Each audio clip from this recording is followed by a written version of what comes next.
Okay,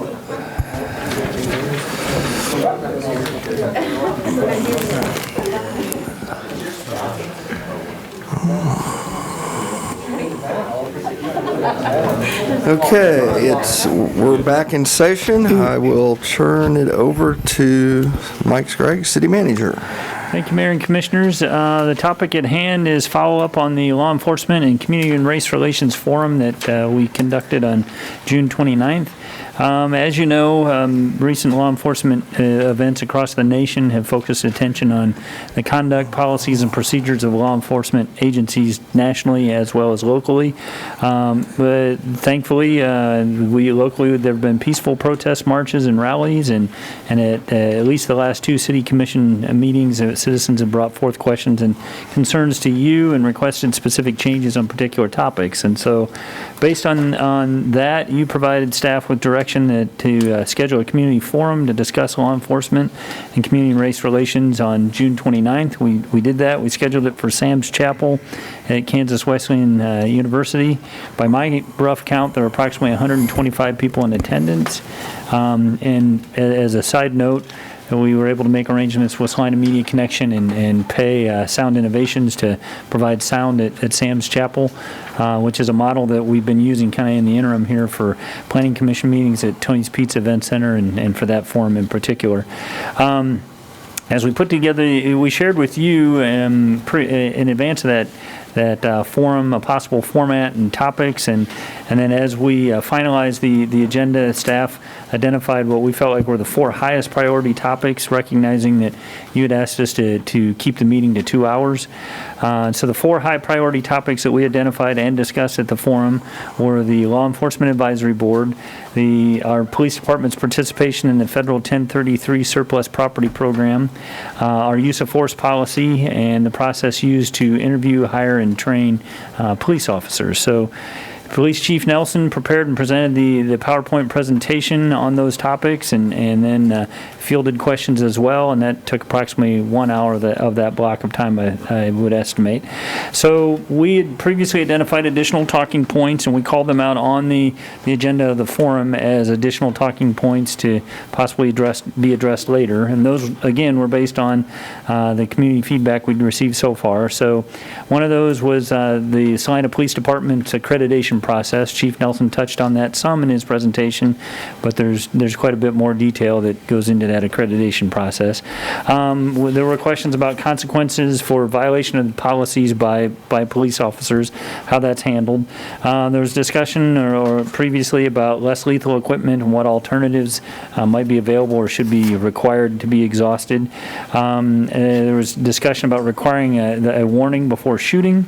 There was concern raised about cost of police reports, and there's a $10 fee for accident reports and things like that with the police department.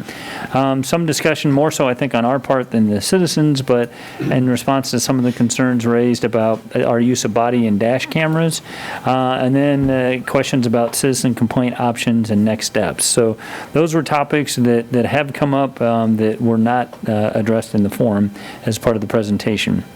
So Chief Nelson did touch briefly on the fact that the department's accredited, and as well as touch a little bit on the disciplinary consequences up to and including termination for policy violations, and that we do require warnings before deploying force when practical, when the circumstances allow for that and warrant it. The forum also included an opportunity for citizens to ask questions and or address the mayor and commission. Many detailed questions were raised primarily to Chief Nelson. We kind of described that as a listening session, but with the intention and with the input going in that there was value in giving people the opportunity to share their experiences, not necessarily ask specific questions about the police department, but share their experiences with discrimination and racism in the community. That didn't happen all that much, partly I think just kind of the way the conversation played itself out. Then at the forum, as you know, in addition to the specific law enforcement activities and things about the police department, there were several comments, and there seemed to be quite a bit of support by show of applause from those in attendance for broader societal issues about things such as poverty and homelessness and mental health, race relations, and systemic racism. One of the points made was whether you call it defunding police or whether you call it disaggregating police services. One of the points that was made on occasion was committing city resources to those type of efforts, whether that's new city resources or reallocating police department resources. And then as follow-up to the forum that was conducted, and additional discussion and direction is in order at this point. That's why it's on your agenda. And summary comments regarding the 4 topics that we've tried to provide you in a little bit more detail. So with respect to the Law Enforcement Advisory Board, there were concerns raised about the oversight and transparency of that board as it's currently structured. Chief Nelson acknowledged that an alternate or a modified approach could be taken. Some of the questions that also came up had to do with our reporting and some of our statements about a comprehensive plan. There are statutory requirements in place regarding adoption of a racial or other bias-based policing policy, and I think that's a direct quote from the statute, as well as data tracking and annual reporting requirements. So we adhere to those. The statute also provides that a community may elect to form a community advisory board, and they may elect to adopt a comprehensive plan in conjunction with that community advisory board. So some of the memo that was provided for the forum kind of elaborated on the timeline of how the statute was originally adopted, and then it was amended and made alternate provisions or provided more discretion as related to a community advisory board and that comprehensive plan. And there are also questions raised about the fact that we had filed annual reports with the Attorney General's office indicating we had a comprehensive plan, and they're alternating, the responses alternated yes and no in that regard.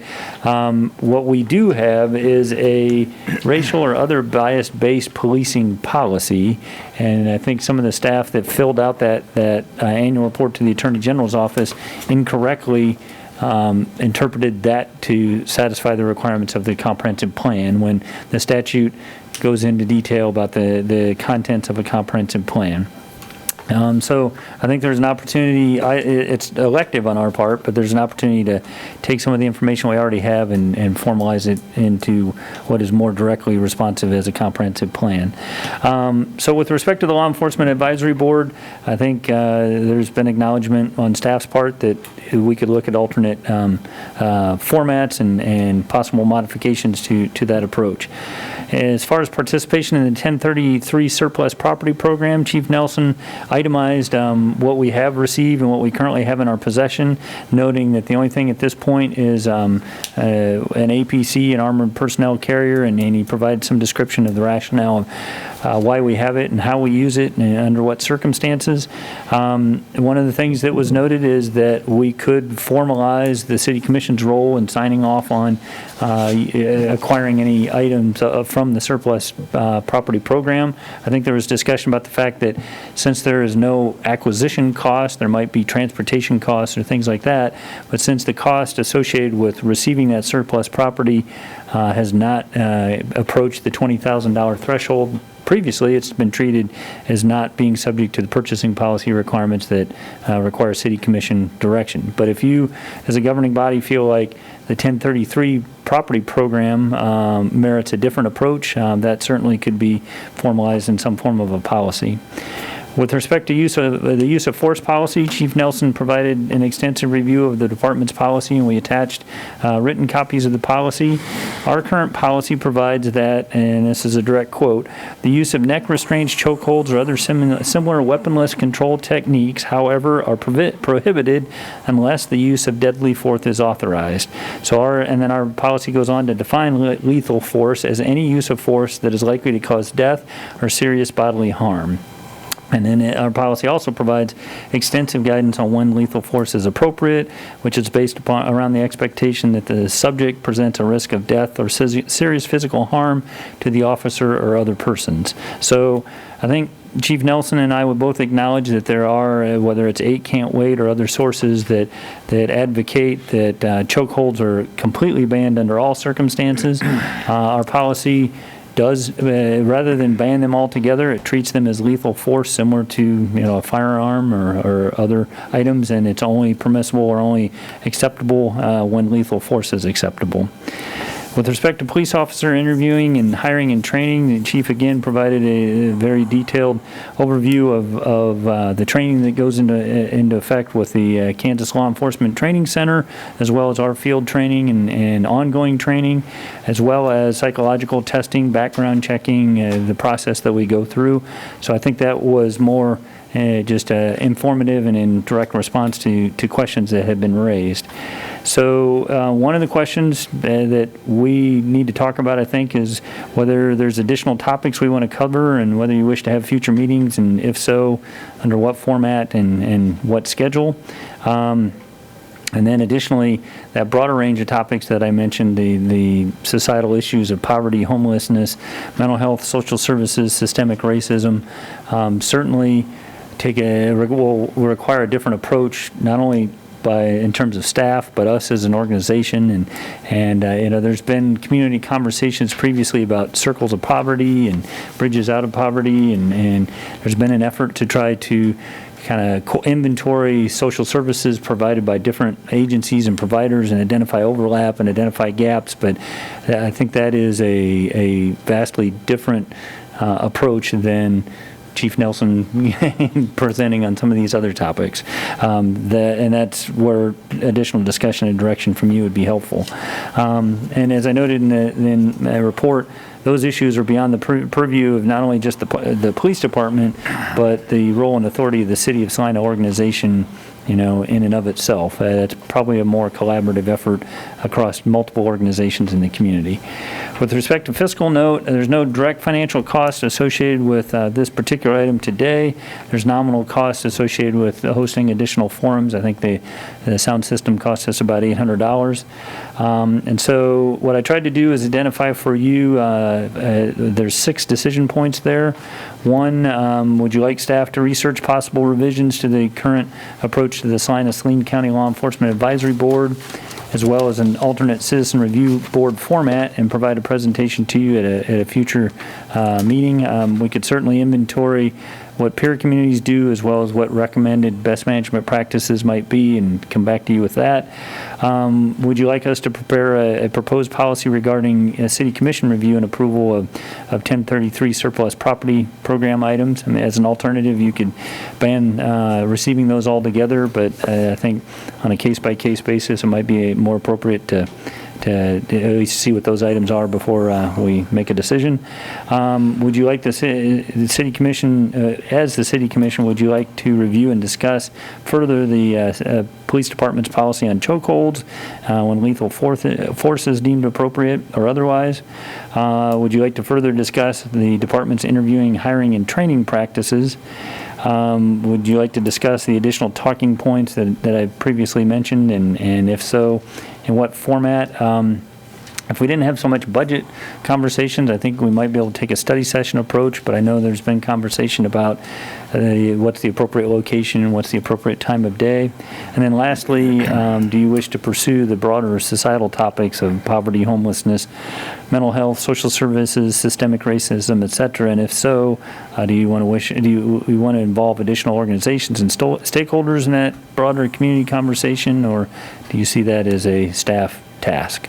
So there's a lot of information there that certainly is intended to kind of help frame the things that have come up so far, but be happy to try to answer any questions you might have. Okay, question. Mine isn't, probably been thinking about this too much. It's not really a question. I think the topics that you listed as high priority items is a good list. I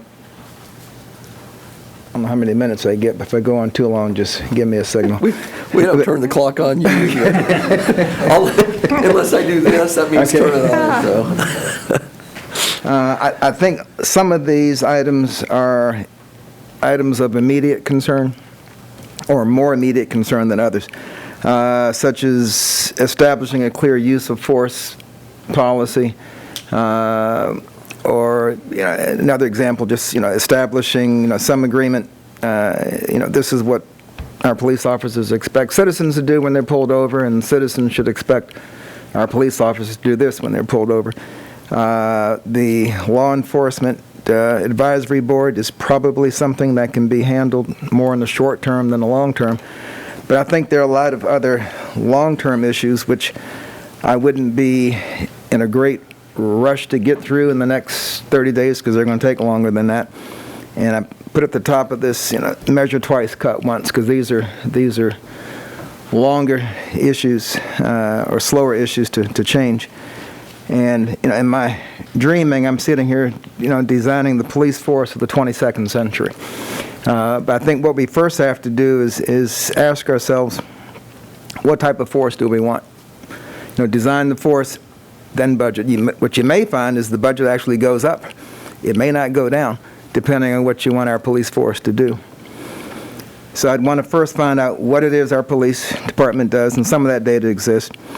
And then under that, ask, what are they trained to do? What is it that they are called to do that they aren't trained to do? Or that some other agency or person in town could do better, or with their assistance, or vice versa. We talk about mental health aides responding to domestic violence calls. Some of those are criminally disruptive events, and if as a physician, as a neurologist, I might feel comfortable going into some of those situations, but some of those can turn ugly in a hurry. And I should be looking over my shoulder to see if one of Chief Nelson's officers was nearby, just in case. But there are ways that you can have collaborative teams. I think as a city, we need to determine what we want the attitude and rules of engagement for our police force to be. Do we want, Chicago tough guys? The police in Washington, D.C., my hometown, used to be kidded because they were considered soft. They'd ride around these white cars, painted lollipop red and blue, and it wasn't a real tough-looking force when they showed up. They've since changed their attitude a little bit, or do we want the Ritz-Carlton or the Beverly Hills approach, or something in between? But we have to decide, what type of attitude our officers are going to have when they first engage someone. The use of force does have to be defined, because sometimes just show of force can be interpreted to the person on the other end as a use of force. Seeing a gun does things to my mind that you don't have to pull it out because you already got my attention. Of course, the best way to stay out of trouble is don't break the law, but sometimes life makes you do things. Not that I'm condoning anything.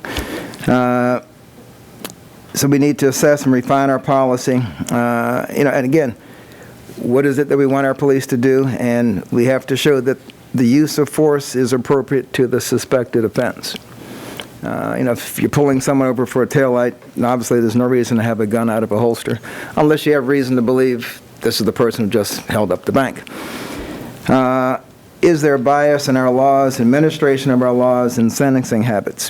Data will show that if you can research it deep enough. Some of these young folks from the Sunflower Coalition may already have started researching that.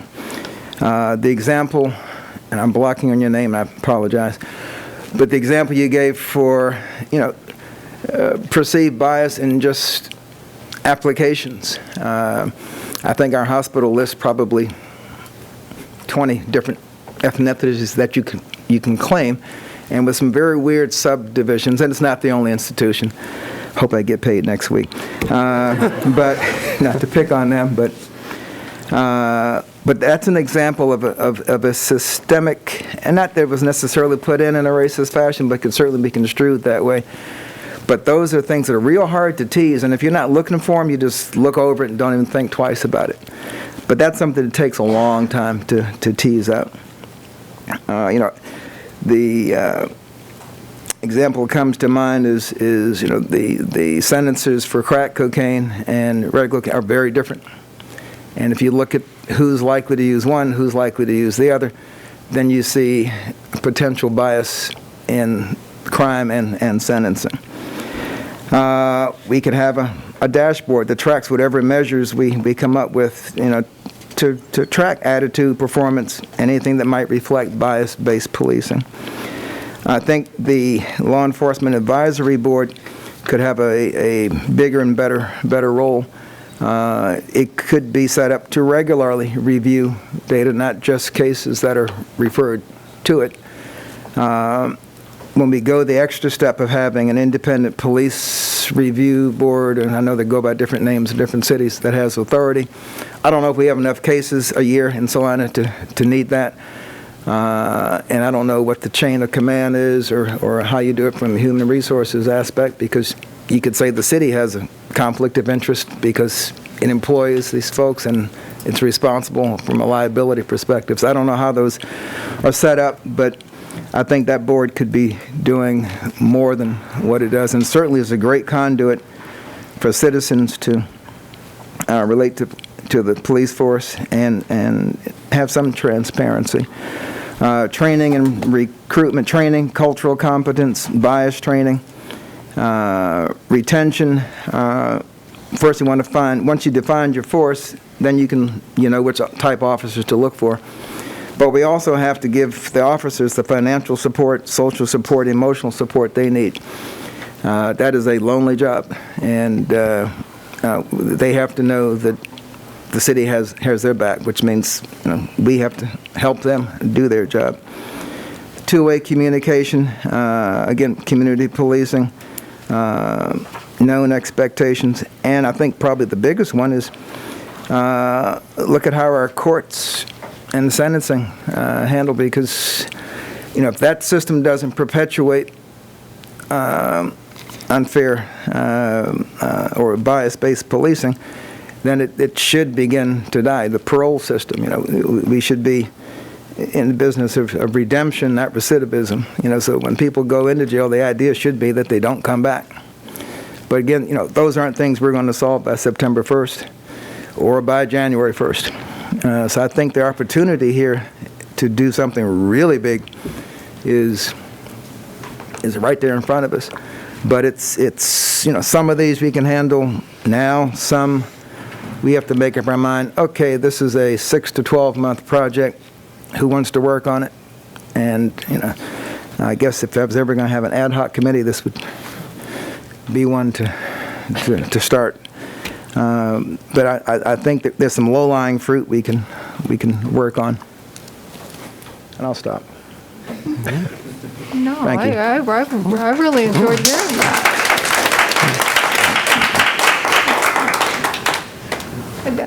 Thank you, Commissioner Davis. I mean, you were able to verbalize a lot of what I was thinking, and I won't be able to say it as eloquently as you do. I would like to emphasize that several of the items on this list, as Dr. Davis said, they are relatively low-hanging fruit, and the ones that stand out to me are looking at our current Citizen Law Enforcement Advisory Board, its construction, its purpose, looking at our policies regarding the 1033 surplus property program items, and whether or not it would be a good idea for the governing body to know what tools that the officers have at their disposal. Let's see, looking just at a few other things. I do think it's important that we have some sort of a comprehensive bias plan, because I think comprehensive plans are how we set our goals and our expectations for ourselves as a community. And we know what we've got. We know what where we're trying to get to. Even if we can't meet that every day, it's at least giving us something to work towards. So I think it's important that we develop that. And then I just had a few questions, follow-up questions, which I can get to you in terms of statistics, which the Sunflower Coalition folks may be working on. I had some questions about retention numbers, because while we are at our highest level of staffing in years, when I look at the numbers and just see the total number of officers that we have, sworn officers that we have staffed, it's hard to get a sense. I mean, we could have sworn in 60 last year, and it would be helpful for me to know how much experience that we have out there on patrol. But I definitely think, evidently, I was the only one that didn't get the memo that we were going to be done after 2 hours. And so I was really surprised when the conversation ended after 2 hours. And I think there was a lot more conversation to be had because I saw a lot of people in the audience who, quite frankly, I had expected to hear from, and then we were done. So I really think that we owe it to the folks that have showed up here the opportunity once again to be heard and to make sure that we allow sufficient time to allow them that opportunity to bring their concerns to us. So I think we're probably going to need to have an additional meeting of some sort. That being said, with having 29 new COVID cases diagnosed today, I'm not feeling super comfortable about getting people together indoors, so I would love it if we could explore alternate options. I understand that Zoom's problematic, and I don't know who the sound provider was at Kansas Wesleyan, but whoever it was, we probably shouldn't use them again, because I got more emails, texts, calls about the audio quality at that meeting, and I realized that it was probably set up at the last minute and a challenging job to do, but ideally we'll be able to find some kind of a forum where people can participate virtually in real time and they can hear what's going on. Either one of you? Here we go. Well, the commissioners have both made many good points, and I think I appreciate staff breaking things out. I mean, if we want to discuss each of these points individually, I think that could be useful. I also agree that this the conversation should be continued. We should hear from those that have come here today, but a further community forum could be possible, but I agree there are also the restraints with the current COVID, but I think the conversation should be ongoing. Pretty basically for me, I don't want to substitute my sense of what is appropriate and effective policing for those that are the professionals. So I am reluctant to jump into the conversation and think that my experience or reality should supersede the professionals and what they need. So I'm looking for the staff and the department to give us the direction that we need. I certainly think that the Law Enforcement Advisory Board, we could review its scope, and I like the point number one that that we would look at what other entities are doing and how they're staffed and conduct their policies.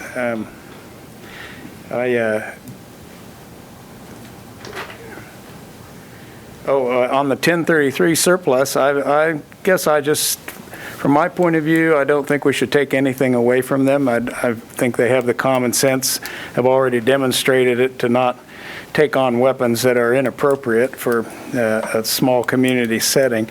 But you never know what may come along to be offered to them that might be useful, and I think they should have the discretion to take advantage of those, even if we make it a point that it has to pass by the city commission as part of the review process. And on point number three, I think that the police department's already ahead of the policy that's out there on chokeholds and lethal force. I think they're ahead of the curve on that. Mr. Friends? Well, Commissioner Hodges was not the only one who didn't get the memo on the 2-hour meeting. I was also surprised, and I've also heard from a number of people who said, I would have liked to have said something, but all of a sudden the meeting was over. So that was, I think, a common reaction, and we probably should try to follow up in some way, but I agree it's going to be difficult with virus the way it is. Along those same lines, I also got a number of comments that the PowerPoint was pretty of pretty low value, because if you sat in the audience, you couldn't really see it very clearly. It just wasn't a big enough screen. And so I would suggest we need to put that out there somewhere in a freestanding format, so if people want to look at the PowerPoint, they can. And I know it was included in today's packet, but you got to know where to look for it. With respect to the things we're talking about here, I want to thank Dr. Davis for writing my speech for me, because I didn't have time to do it, at least in large part. I think the number one issue that we need to talk about first is the role of the oversight board. Get that structured in a way that's appropriate, and then we can possibly use them moving forward with some of these other issues also. And the comprehensive plan, I don't know what a comprehensive law enforcement plan looks like, but I certainly would, if we can do that without hiring a $30,000 consultant to do it for us, I would certainly be in favor of trying to work through that. The oversight board, there are a lot of different ways to set those up, and I've looked at a couple of versions out on the internet. Believe it or not, there's actually a National Association for Civilian Oversight of Law Enforcement, and they have an excellent Q&A that I haven't read entirely through, but it talks about various models and various provisions that can be included in those organizations. The 1033 program, I think, is also low-hanging fruit, as Dr. Davis said. I am inclined to agree that probably the appropriate action to take would be to require any acquisitions of surplus military hardware through that program be run by the city commission and some sort of public notice procedure, even if it's just listing it on the agenda before we acquire it. Use of force policy can be revisited. It's always possible to wordsmith those things to be maybe a little bit more specific, but I think we ought to be more concerned with substance in place of semantics. And I don't want to downplay the value of getting the right words, but we need to look what the substance of the policy is. I did find and did forward to the city manager, and I think it's out of the Wichita policy, a very specific, in one sense it's very specific, citizen does this, officer does this, citizen does this, officer does this. So there is, you can actually see the continuum of a force and the situations in which those might be applied. And while in my head it was fairly specific, it's also generic enough to leave some judgment to be exercised at the scene, because every situation is going to be different. We're not going to be able to, and that's just, I'm mentioning that as a point of discussion. I'm interested in talking about training a little bit and how much time gets put into various topics, but I'm more interested in the content of the training rather than the time. The KLETC, we did get a copy of their course list, and that was very helpful. But just because you spend X number of hours on an item doesn't really tell you that much about how valuable or useful that is. A lot of it depends on the skill of the instructor, the attitude of the instructor, the attitude of the students, and the specific content of what they're discussing. We do need, I think, a bit more data and statistics, and we can talk about what that incorporates on down the road.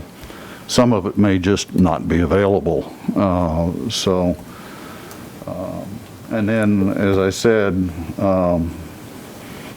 I think we do need to have some kind of follow-up listening session, although it can be perhaps a little further down the road as we work through this. I do know there were people who wanted to say something and were not able to do so.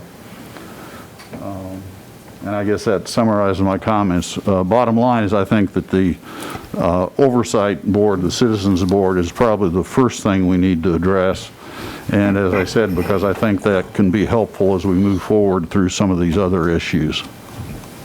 Just as a clarification, the PowerPoint was posted on our website homepage following the forum. Okay. So it's out. I will and admit available. I didn't look. You know, I just. I had to look to confirm, but it's there. Okay. Thank you.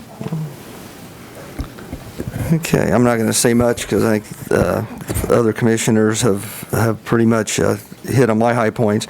I would say I think the advisory board is one that we really should look at. I think if we structure it correctly, it'll help with community support, understanding, and even can help with the comfort level the community has with the police force. I think that could be our number one thing, and some of it's because there's a lack of understanding of what it's there for, and I think we want to understand the transparency of what's brought to them and so on and so forth. That would be my number one thing. 1033 is easy. I think I'm going to jump down to number 6, no one's addressed, and that's dealing with the broader social issues which got the most applause at the meeting, and dealing with the homelessness, mental health, so on and so forth. That's not just a police, that's a community issue, and that's not a commission. We're not going to solve that as a city commission. I mean, that's bringing in the United Way, food bank. You know, there's going to be a lot of people that have a lot more input with those type of people than we do. You know, I think I know Commissioner Davis and I made a trip to Garden City and went to a meeting that, because of the COVID now, we haven't been able to deal with child care. Child care is a problem we have when we're looking at individuals trying to get in the workforce. So we have a lot of issues to deal with, and that's again one of those, I believe, the Commissioner Davis said, that's not going to be solved in the next 3 months. That's a long term, and whether that's setting up a ad hoc committee and having somebody kind of run with that, but I think we can as a city be involved in that, but we're not going to have all the answers by any means.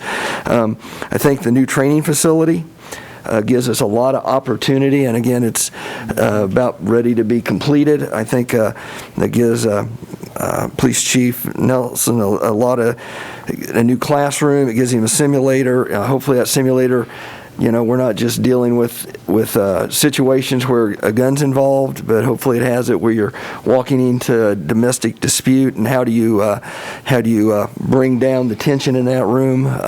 So I think there's a lot of pluses that can come out of the new facility that'll hopefully make the police force more at ease, and will also help the community understand that we're doing everything we can to train our police force to the best of their ability.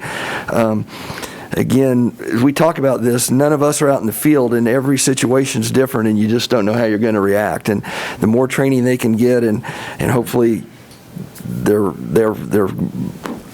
going through in their mind, okay, what am I supposed to do in this situation? I don't envy them at all, because there's a lot of split-second decisions have to be made. So I think we have some good ideas. I guess we'll open it up to the public, and then I think what we'll do is we'll try to give the city manager some direction on how we want to proceed with a few of these. So at this point, I think I'll open it up to the public.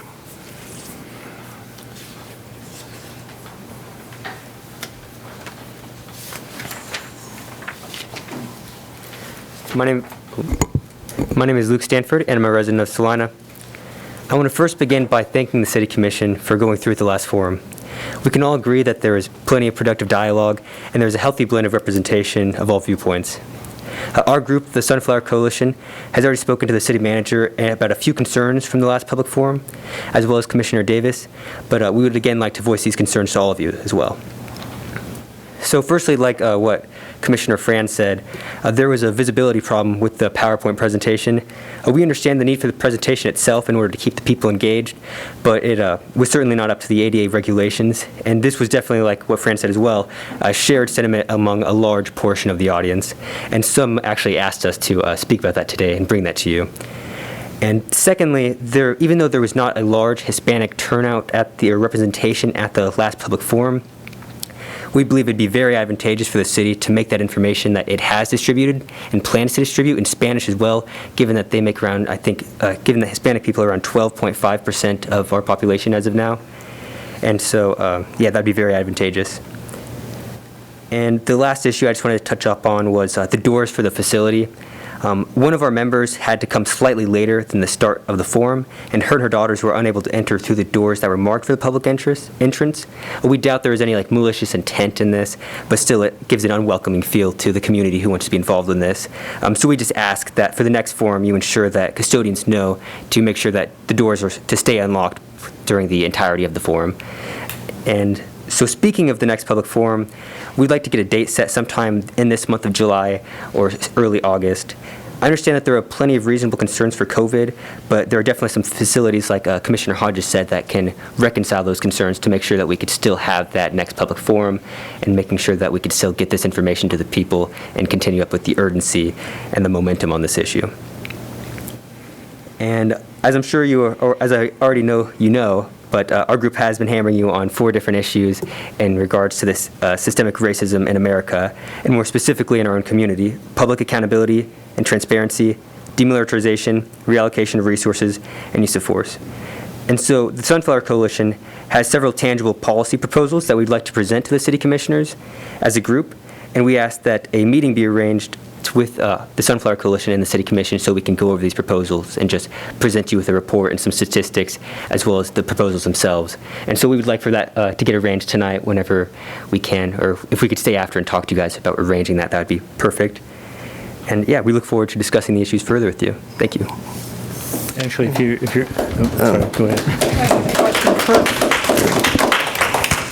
If you're going to make meeting arrangements, you don't want to do that afterwards. That'd be an open meeting. Yeah, Okay. There's certain things we can't do. Okay, yeah. That does have to be public and Yeah, announced you're going to find publicly, out. so- There's some things that. Yeah, for the meeting, So- we of course thinking so we don't violate any open Yeah. records act that it would be a public meeting, but Yeah, I we just do want to get on there. appreciate your comment on the Spanish. That's a great Thank you. point. So we thank you for that. So And go ahead. It might be a good idea that it be done before school starts, which would put it in July. Schedules just get... Yeah, we would strongly prefer it be in July. Commissioner Davis, are you talking about the next listening session, or are you talking about a meeting with the coalition to hear what they have to say with regard to specific proposals? Well, both, and Yeah. knowing that 2 of these fine gentlemen are off to college in a couple of weeks, I'd like to take advantage of their newfound wisdom before they leave town. And I don't know what the expectation is, but if you as a body are going to meet representing the governing body, that needs to be an open meeting. It's not a Absolutely. one-on-one. Exactly, with the Sunflower that's what we were Coalition. running as well, making sure that we're in complete compliance. And the other, would that fall into the purview of a study session? I think we could make that work as a study session because Yeah, that's you- open to the public, Yeah, you Just just in asking. that format. I would think. Or could we just put it on the agenda as a discussion item, and you could present your policies, and we could ask questions? I mean, Yeah. I don't know if we need to be, because I know we're short on time for study sessions, Right. because we've been trying to schedule some additional ones. I mean, if it's something where we can just put you on the agenda and... Yeah, we're very open on what the and format. hear you out. I'd totally be open for that next week. Yeah, we're very open on what the format could be. Obviously, what would be most advantageous for the city would be great. But yeah, that would sound great. We'd love to do Is that there too. a way we could get your, kind of like we get a blue sheet, could we get something in writing prior Yeah, to that? we're actually working on a Okay. report that we're going to present. We're going to have 6 different copies of it, one for the manager and then for all of you, so you could have that in front of you when you're looking at What we do the... is, we send out packets on Thursday, so We that could get that should- ahead of- we can get so that ahead of time. We'll need to get, depending on when we put that on the schedule, I think that'd be something we'd want to be in the packet, so the whole Yeah, community could have it. we can definitely get it So- there. Okay. Okay, thank you, Luke. Thank you for mentioning that, because it's very difficult to get something cold and make a decision about it the same night. And the entire public should have access to that like Yeah. anyone else, so. Okay. Anyone else?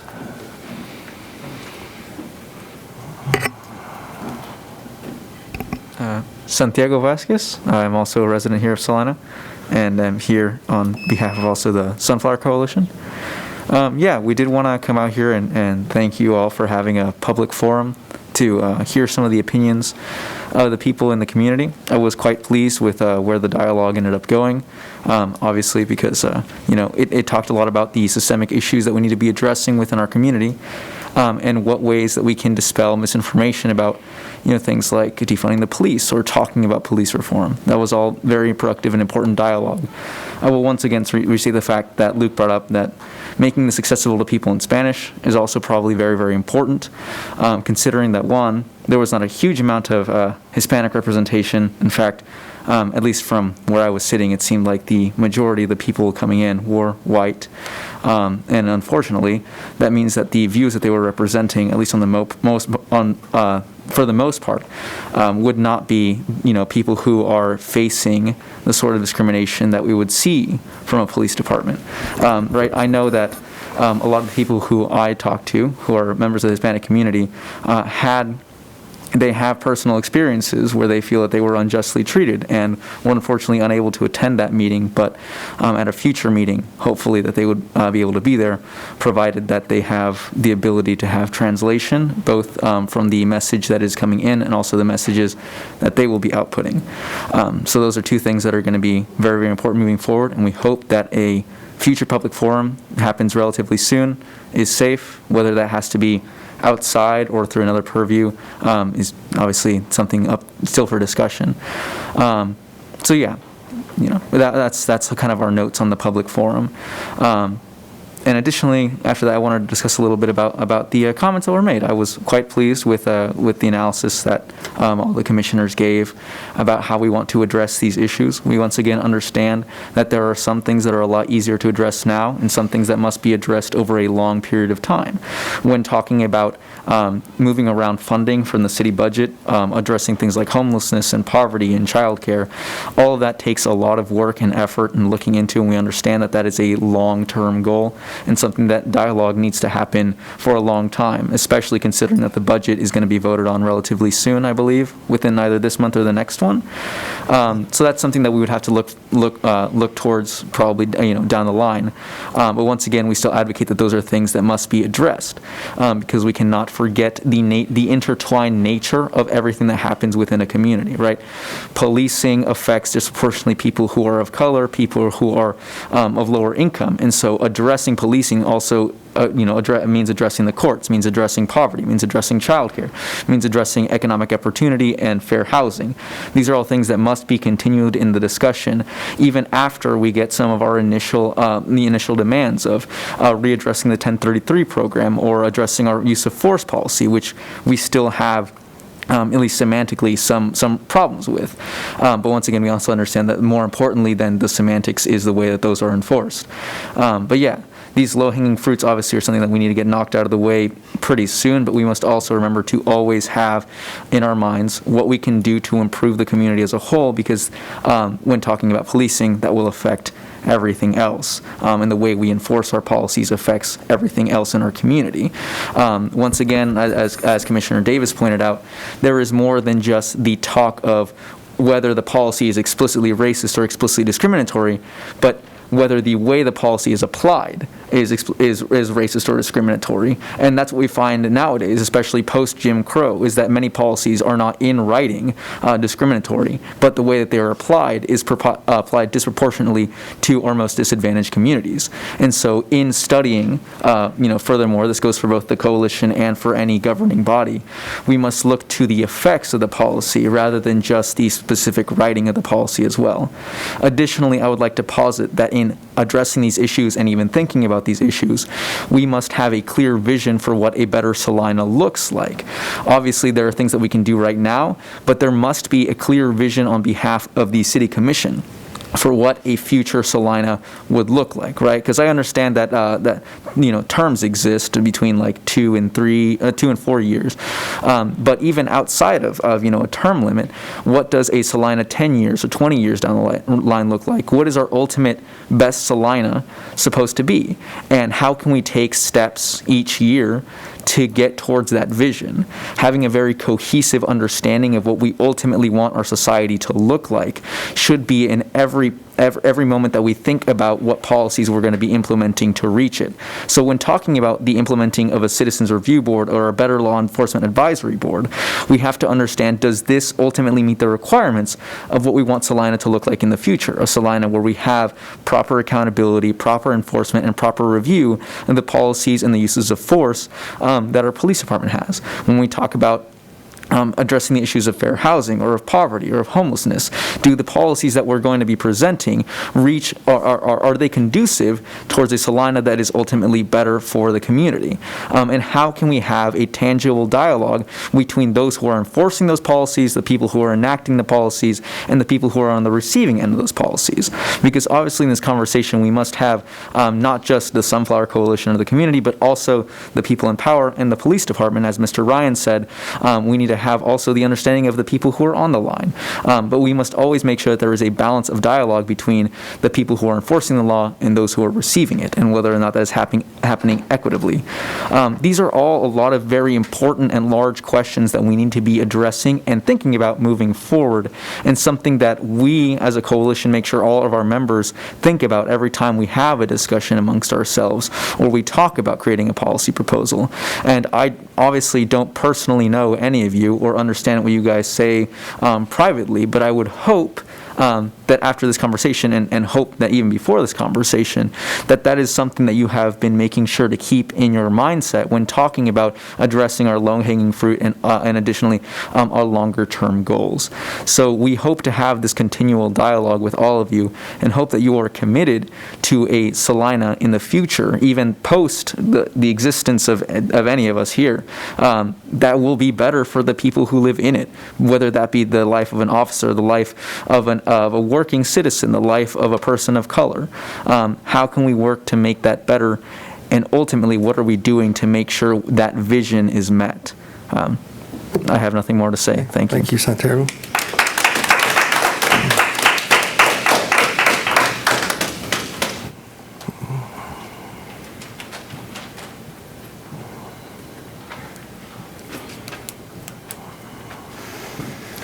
Norman Mantle, Salina. Dr. Davis, he can help you on this because he understands the human mind, and we are not humans.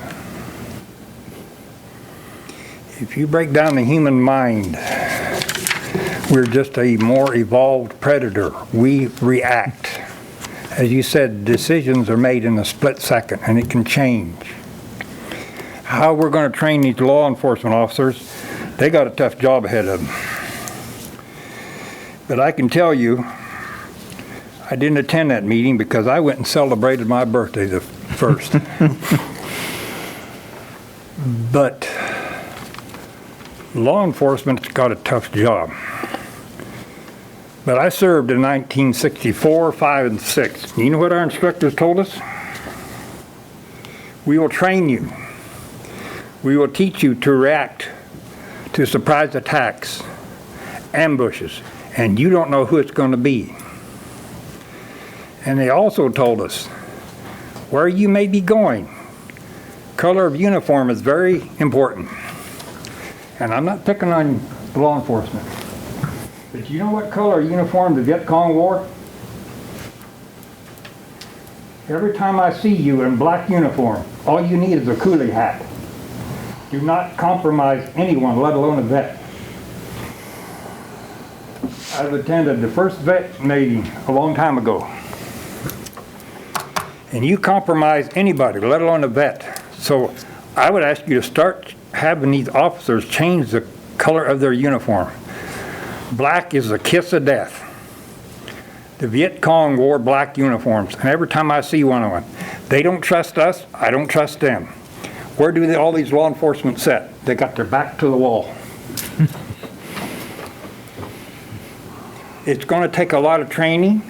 It's going to take a lot of time. But I think we can do it. But how much control do you want? We want control only if it's against you, but not me. And Mr. Hoppick, before you took this seat, this runaway wagon, do you remember what you said in November? Physics? For every action, there's a reaction. Yeah, for every action, there's opposite and equal reaction. So I don't know how we're going to train these humans. It's can we train them? But it's that last split second, everything goes out the window. And I went through this here in Salina County. I was not home. I was not even on the property. And I come home, and the first person I seen in my house was wearing a black uniform, and I went off. I don't carry weapons. I don't want to. I don't need them for that. They never identified themselves. But I have weapons. I can't say what I would have done if I'd have got to them. But we are trained as a military. We have one goal in mind as a military person. We will kill you. I don't know how we're going to change this. I don't know how we're going to change this. And yet law enforcement, they have to react to danger too, because they fear for their lives, just like I fear for mine. I do not carry weapons. I will not carry them. But if they keep forcing me... 10 more seconds, if you would. Okay, bye. Okay, thanks. You know, I'm going to express myself there, and I'm a little unhappy with Mr. Mantle, but it's highly inappropriate to turn around and turn your back on the commission and assault a person in the audience, whether they're a city employee or not. And I would thank you not to do that again. That's my right.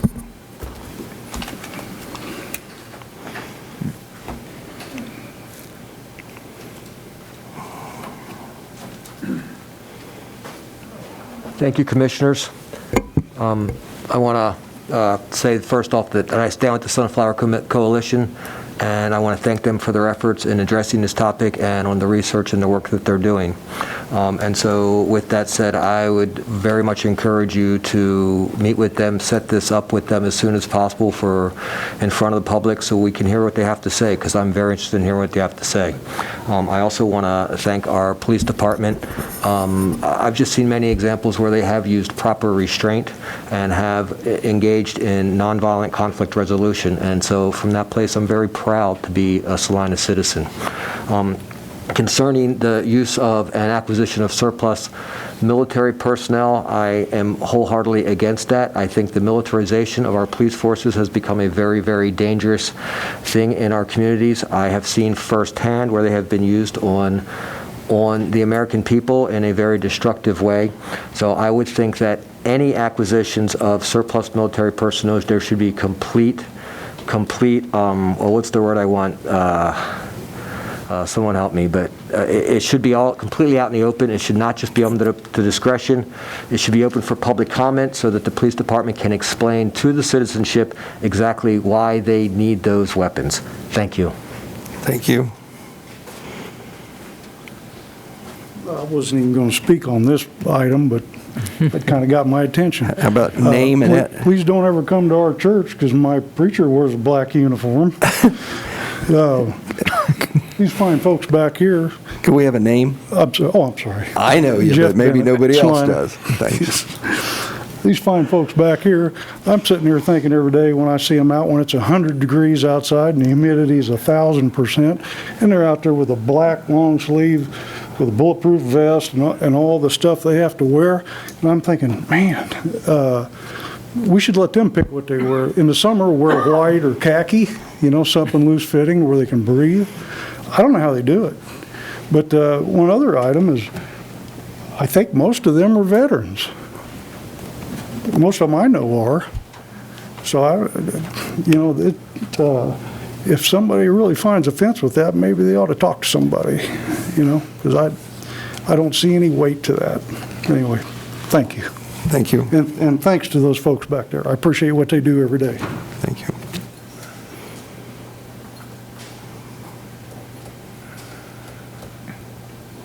Okay, anyone else? Okay, bring it back to the commission. Let's talk about how do we want to move forward here. And I guess We just want to, If it's helpful, I heard consensus around Citizen Review Board, 1033 Exchange Program. Seemed like you were receptive to the Sunflower Coalition approaching you as an agenda item at a future meeting, and we can coordinate the timing when we need to get information so we can get that incorporated and get that date set. I would think number copious notes, but- 3 is a up or down type discussion, and I think if we're going to go for low-lying fruit, that could probably be, that's on the chokeholds. Yeah, if you would like more information, I'm going to lean on Chief Nelson pretty heavily. I think what we're going to start with is best management practices, the legal, outside party legal review that we currently conduct, and we can give you a little bit more specifics on what our current approach is. I think while there may be some semantics, there may be some changes, I don't know that we're looking for you to redirect the chokehold policy on the spot and we just draft it. I think that's at a minimum more conversation, if anything. as far as dealing with the review board and some of that, do we need a couple weeks to put together some examples and some, I would think, some direction as to how we might Yeah, look? I think there's certainly quite a bit of work that staff's going to need to do. And I guess the comprehensive plan is another example of, we could research, our peer communities and examples and report that back to you as well. We can do that later, yeah. So the question is, how much time are we talking about? And maybe this is a question for the gentleman from the Sunflower Coalition, because if some of their proposal addresses composition or makeup of the review board, should we wait until they make their presentation to us before we ask staff to bring us something so that might be incorporated? If it doesn't include anything about that, 2 weeks, 3 weeks, is that what we're talking about? Yeah, I think you raise a good point. Staff can certainly get started with further review and investigation, but we probably do need to hear from the Sunflower Coalition. As I look at calendars, we would need something in 48 hours to be ready for the 13th. I think the 20th is probably, depending on what information they have and whether it's ready, is probably a target date for them to be on your agenda. Now, Mike, I see some heads going up and down. That one, if you come to the podium, though. Oh, yeah. Yeah, and just to first kind of address Commissioner Franz's issue, or his question there, we do have kind of a structure in our proposal as well, but we would also like to see what the staff has to say as well. But we do have a lot of that in our proposal. I just don't want to go down this road of having to do something and then redo it unnecessarily. But it would definitely be helpful for them to present any research they found on some peer communities. I know we will as well, but that would be helpful, I feel, for you. And what were you saying, Commissioner Davis? If I can hang on one time, there may be some confusion there. I don't know that staff can be ready with that research to provide it to you, to then give you time to review it, turn around and going provide to it the to commission. us. We already have the research that we need for a proposal. It's already. Okay. Yeah, I think the suggestion is that's the starting point. Yeah, the starting point would be you would present the research that you have or any research you could do. We're going to do it the other way. Okay. You're going to do first. Okay, yeah, that's fair. Sorry. Yep. Okay, yeah. You're going to present, then we'll listen to that, then we'll be able to maybe incorporate some of that into our policies. Okay, yeah, that works for us too. Yeah. So I think the question was whether your information was ready to go tomorrow morning. Yeah. It would be, we were thinking that we could present it like what the manager said on July 20th would be a good day for us. Okay. So to present on the 20th, I would need it the morning of the 15th. Okay, yeah, we can do that. Okay, Okay. perfect. Okay. Okay, thank you. Thank you. Thank you, Luke. And then the point I was making is staff can go ahead and get started researching what peer communities do in the meantime, but And truth be told, we probably need some time to do our own reading, and budget and health issues and all the other issues. And go to work every once in a while. But it's And go to work It's- everyone. yeah, so, 3, 4, 3, I was even thinking 4 weeks, but 3 weeks out for us would be, I think. Okay, that- do we want to just wait until after the 20th and then move forward on some of these other items, or do you? Is there? Yeah, I think that makes a lot Okay. of sense, Mayor Hoppick. The questions that I did have, that maybe, I don't think it's going to be a lot of digging, is about the turnover and the retention. And if we don't keep statistics on race, I guess that's, it would just be interesting if we do. It would be interesting to see some of the statistics about how the demographics of people who are arrested match up with the demographics of the community. I don't know if that's even possible to attain if we don't log that information. we do keep the required statistics or demographic information that the state requires, but that's it.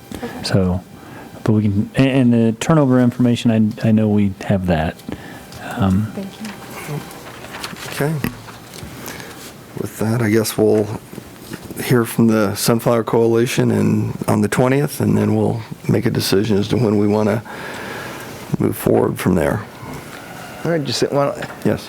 Commissioner Friends referenced a $30,000 consultant, but what I've found sitting up here, it seems like a lot of money, but very often they save you a whole lot more if we get so immersed in something big. But I would look at that, I would take that under serious advice. I just have seen too many studies done and gone on the shelf. We've got a lot of them sitting on the shelf right now. Right, yeah, we don't need it now because we haven't defined our problem. Right. But yeah, And something that you mentioned too, Commissioner Davis, is that sometimes I don't know that we harness the abilities that are here in our own community. And if we need to turn to something like an ad hoc committee to take a deeper dive into some of these things, I mean, it's just another alternative aside from the hiring of a consultant. agreed. Mayor Hoppick, I will apologize for my outburst, and I apologize to you, Mr. Mantle. It's, he has the right to say that, you have the right to say what you said, so I'm okay with that. That's free speech, First Amendment, so. Okay, with that, we will move to 7.6. Item 7.6, ordinance number 20-11034, requiring the wearing of masks or other face coverings in public spaces. Okay, before we get started, I would first of all like to thank City Manager Mike Scragg and Attorney Greg Bingston and their staff for putting this together on short notice. I know it was a holiday weekend, and had several conversations with Mr. Scragg, and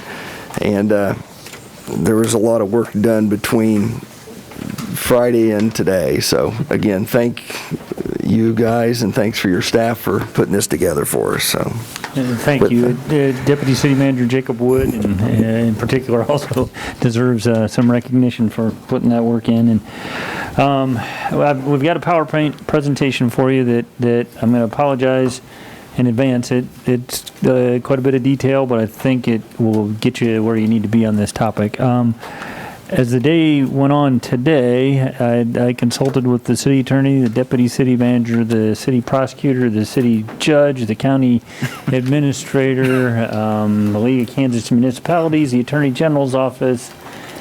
I'm forgetting some, but so this is a compilation of quite a bit of information and input. So as background, and some of you know this, but not You may not be aware of it all. So as background, on Monday, June 29th, Governor Kelly announced that she would be issuing an executive order requiring masks to be worn in public, and that would be forthcoming. She indicated that further details would be provided on Thursday, July 2nd, and that the order was going to take effect 12:01 a.m. Friday, July 3rd. As you may or may not know, House Bill 2016 had previously been adopted as part of the legislature's response to previous executive orders on health and COVID-related matters. And so it became effective June 9th of 2020, and it provided for a new county-by-county opt-out procedure specific to gubernatorial executive orders. So the Salina County Commission met in special session at 5 p.m. on Thursday, intentionally 5 p.m., expecting that the governor will have taken their action and provided details by then and give them an opportunity to consider their options. So Salina County voted 4-1 to opt out of the governor's executive order for masks. And there's considerable discussion over the holiday weekend about whether you, as the Salina City Commission, could or should consider enacting a mask requirement at today's meeting. And I would acknowledge that there's been questions about why didn't we just put this on the agenda. And I would acknowledge that on occasion, as the city manager, things will get added to your agenda, but I view those as administrative matters. They may be deadline related, they may be contract related, those type of things.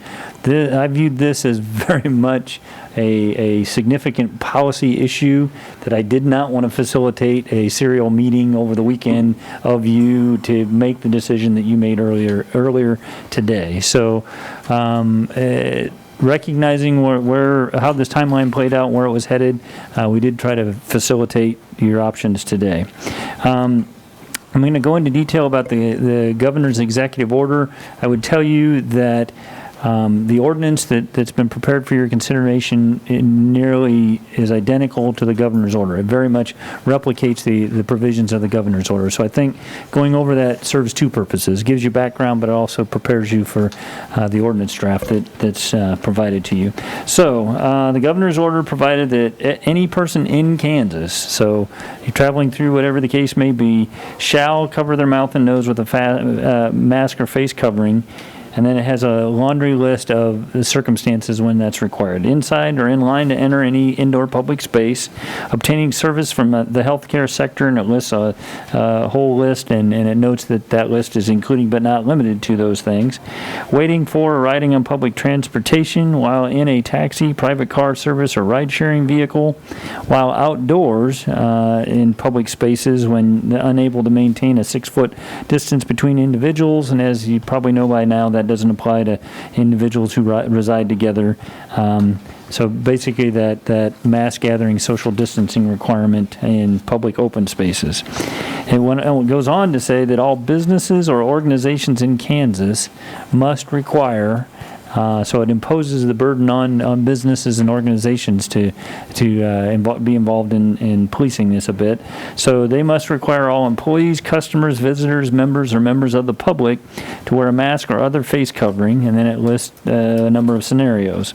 When customers, members, visitors, etc. are in a facility managed by that business or organization, when employees are working in any space visited by customers or members of the public, regardless of whether anyone from the public is present at that time.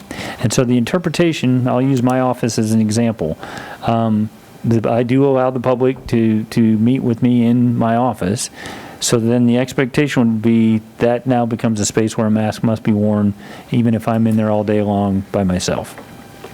And other scenarios are when employees are working in any space where food is prepared or packaged for sale or distribution, when employees are working or walking through common areas such as hallways, stairways, elevators, parking facilities, and when employees are in any room or enclosed area where other people are present and unable to maintain 6-foot distance, except for infrequent incidental moments. Goes on to say that there are exemptions from wearing the mask for persons ages 5 years or under, persons with medical conditions, mental health conditions, or disability that prevent wearing a face covering, persons who are deaf or hard of hearing, persons who are communicating with someone who's deaf or hard of hearing, persons for whom wearing a face mask creates a risk to the person related to their work, persons obtaining service involving the nose or mouth, and persons seated at a restaurant or establishment that offers food or beverage service while they're eating or drinking, provided they maintain 6-foot distancing. So, sorry, I'm having a hard time turning the page here. So the exemptions go on to include athletes who are engaged in organized sports activities that allows athletes to maintain a 6-foot distance, persons engaged in an activity that a professional or recreational association, a regulatory entity, a medical association, or other public health-oriented entity has determined cannot be safely conducted while wearing a mask, persons engaged in an activity held or managed by the Kansas legislature. That's a common out that they give themselves. Persons engaged in a court-related proceeding held or managed by the Kansas judiciary, and it's our opinion that our municipal court is not managed by the Kansas judiciary. And then persons engaged in any lawful activity during which wearing a mask or other face covering is prohibited by law. And then lastly, it included some definitions of a mask or face covering. Public space means any indoor or outdoor space that is open to the public, and it does not include private residential property or private offices. So then the executive order did, I'm sorry, I'm falling behind on advancing slides. The executive order did specifically include a statement about local government authority, and it noted that local governments retain authority to issue and enforce equally or more restrictive orders or provisions, and retain any authority to issue or enforce isolation or quarantine orders or other orders as necessary, and it provides the statutory references. So then the Kansas Attorney General has also been involved in this conversation previously, and they issued an addendum to a prior memo that they'd issued, and that addendum was dated July 2nd. And it was intended to provide assistance to state and local law enforcement in determining duties related to enforcement of emergency orders in light of that House bill that I mentioned. It noted that the enactment of the House bill fundamentally changed numerous authorities related to the issuance and enforcement of emergency orders. And I would tell you, all of this is very specific to executive orders, emergency orders, and so it was part of the conversation that the Salina County Commission factored in, but it does not necessarily apply to an ordinance that you might consider adopting. So the memo noted that state law establishes a mechanism by which individual counties can opt out, and that each county commission, pursuant to a statutory established procedure, to issue an order relating to public health that includes provisions that are less stringent than the mask order if, after consultation with local health officials, they find that implementation of the full scope of the provisions in the governor's executive order are not necessary to protect the public health and safety of the county. So that was the House bill language that gave the county an opt-out provision. So, enforcement of the executive order requiring masks is now a violation of the mask order is now a civil violation and not a crime, on the premise that we're talking about the governor's executive order. And you'll notice that I start referring to it as the executive mask order, just to stress that point. The authorities and procedure ordinarily available to law enforcement officers to enforce criminal laws may not be used to enforce that executive order. A law enforcement officer may not arrest a person for violating the executive order. An officer may not conduct an investigative stop to enforce the executive order. No statute authorizes a law enforcement officer to issue a citation or take any similar action for violation of the executive mask order. And then it goes on to say that the county or district attorney, not a law enforcement officer on the street, is the first authority to determine whether an enforcement action should be commenced in any individual circumstance. And it goes on to say that officers continue to have the same abilities as any citizen to report potential violations to the county or district attorney. And officers also remain free to courteously and professionally encourage citizens to comply with the executive order. And that enforcement policies, procedures, and priorities lie with the county or district attorney, not with law enforcement agencies. The Attorney General then went on to say that, suggest that each county or district attorney is advised to determine the manner in which he or she intends to receive complaints, how enforcement discretion will be exercised, the propriety of bringing an enforcement action in any individual case, the manner in which investigation of potential violations should be conducted, and similar types of enforcement issues. This is all, related to that legislative intervention in limiting the governor's authority for health and COVID-related executive orders. So as I mentioned, the Salina County Commission scheduled a special meeting and conducted that Thursday evening. And the county attorney noted for them the same language that I previously discussed, that after consultation with the local health official, if they find that implementation of the full scope is not necessary to protect health and safety of the county, they can opt out. The county health director was understandably, I guess, put on the spot. What is your recommendation? And he indicated that he recommended observing the governor's executive mask order with a suggested caveat of further review in a couple of weeks. So ultimately, the Salina County Commission adopted a public health order, which is less stringent than the provisions of the executive mask order. They provided that use of cloth face coverings will not be legally mandated within Salina County. Individuals are highly encouraged to make responsible individual choices about wearing them, and businesses are encouraged to set rules to protect their employees and customers. And that was the extent of the public health order that they adopted. So that then is what prompted the conversation about, should or could the city commission take action as it relates to a mask order. With respect to our authority, city legal counsel Greg Bankson can research that issue, and we had some conversation with additional resources like the league and city attorneys from other communities. So what I think is helpful for you to know there is that the executive order and the county public health order both enacted pursuant to the Kansas Emergency Management Act. The Home Rule Amendment to the Kansas Constitution empowers local governments to determine local affairs by ordinance, such that we no longer have to rely on the legislature to specifically authorize a particular power or action. We may adopt an ordinance when no state law exists on the subject, or when a uniform law applicable to all cities on the subject, but the legislature has not expressed a clear intent to preempt the field, and there's no conflict between state and local law. So one of the questions was, with this being a part of the Emergency Management Act, was there some state preemption there? But we ultimately concluded there was not. The Kansas Emergency Management Act does not express the intent of the legislature to preempt the field. Local ordinance requiring masks or other face coverings is not in conflict with the Emergency Management Act. The League of Kansas Municipalities takes a similar position on that. The Salina County Public Health Order included the language of use of a cloth face covering will not be legally mandated within Salina County, which caused us to confirm the intent of the county. Was it expressing their intent not to require it, or was it expressing their intent to prohibit that on our part or any other city in the county's part? They confirmed that was not the case. Their intention was to communicate that they would not be legally mandating it. So then, as it relates to the city draft ordinance, as you may know, Wichita acted, and it kind of went through a similar circumstance with the county opting out and the city enacting an ordinance. We looked at their ordinance. It also very nearly mirrors the governor's executive order. So we have been provided a draft ordinance for your review.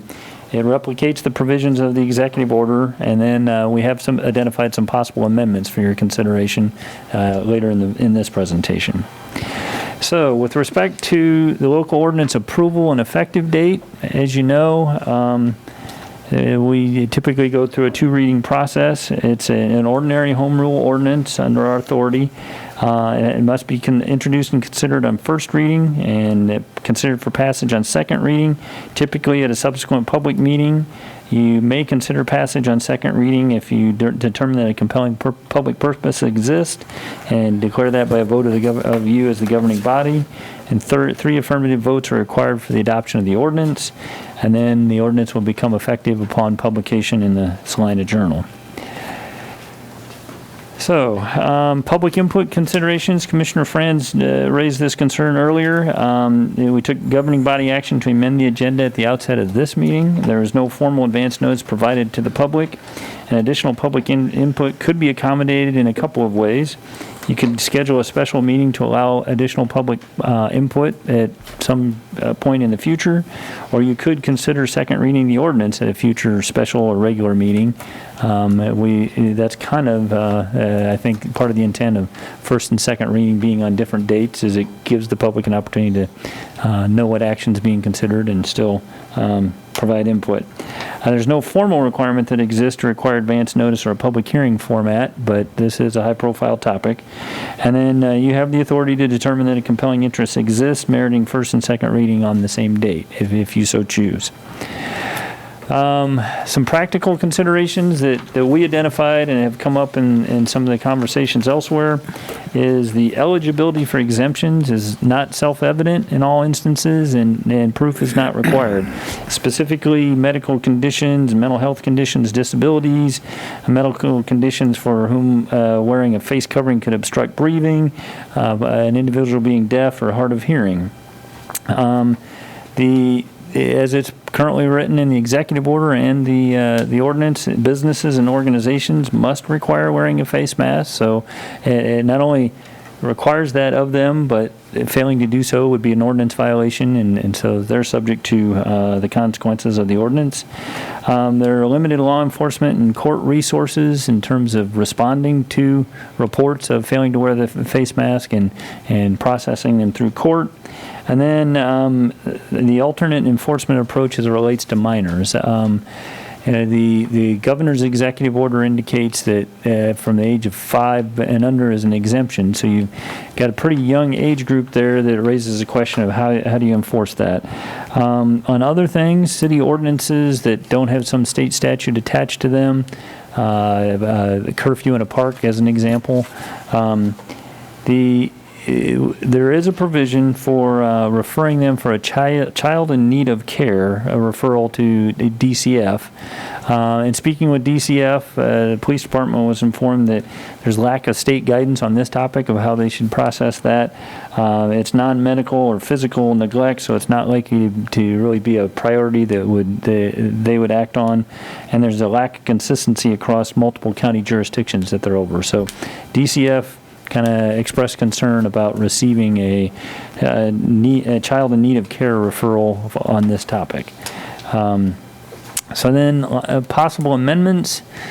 Wichita did make an amendment to add the nonprofit associations to the list of businesses and organizations that must require compliance.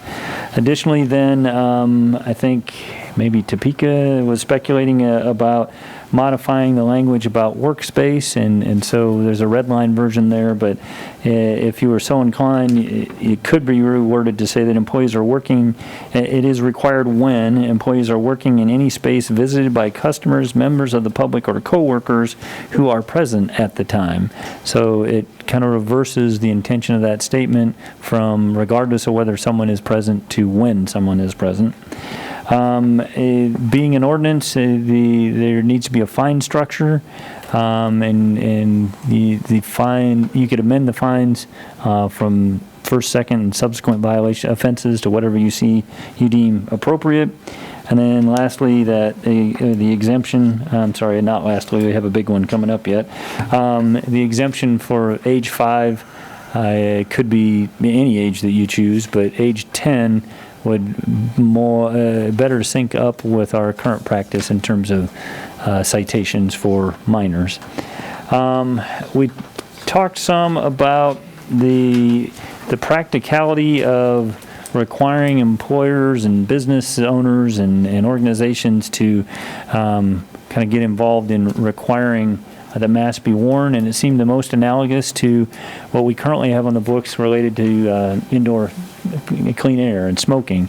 And as I looked at the code language that we have on the books, there was a section that was related to the responsibility of proprietors, and it was fairly easy to modify that for masks if you're so inclined to go there. So that next section It basically takes our current approach to indoor clean air and inserts the wearing of masks instead. So it reads that the responsibility of proprietors, the proprietor or other person having control of a place governed by this article shall not knowingly permit, cause, suffer, or allow any person to violate the provisions of this article in that place, and shall take all necessary steps to prevent or stop another person from violation of this article.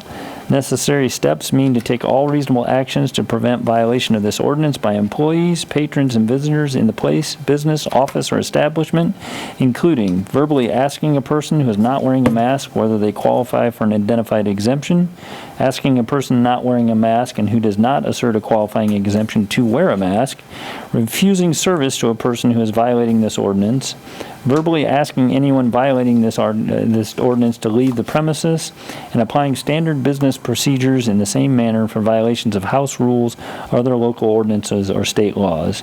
The indoor clean air also requires posting of signage, and so modifying that language to this purpose results in that the proprietor shall post and maintain in areas where the public is allowed and areas where employees are allowed signs that clearly and conspicuously state that pursuant to City Ordinance Number 20-11034, wearing of masks is required for public safety, and such signs shall have bold lettering of not less than 1 inch in height.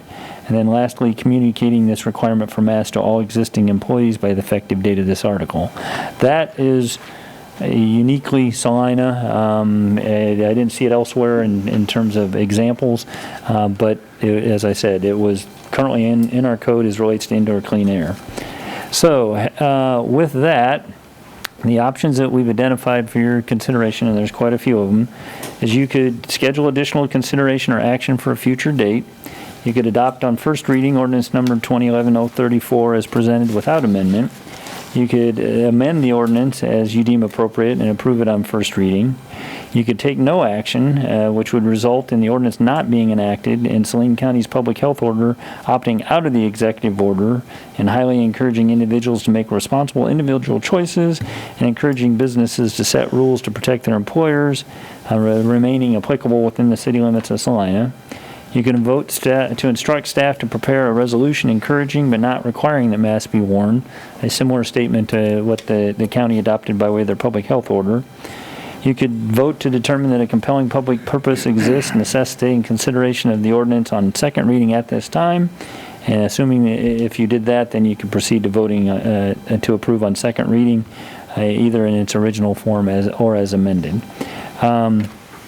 If you'd like, we can go through the ordinance draft itself. But as I said, it mirrors the governor's executive order, and there's possibility of other amendments if you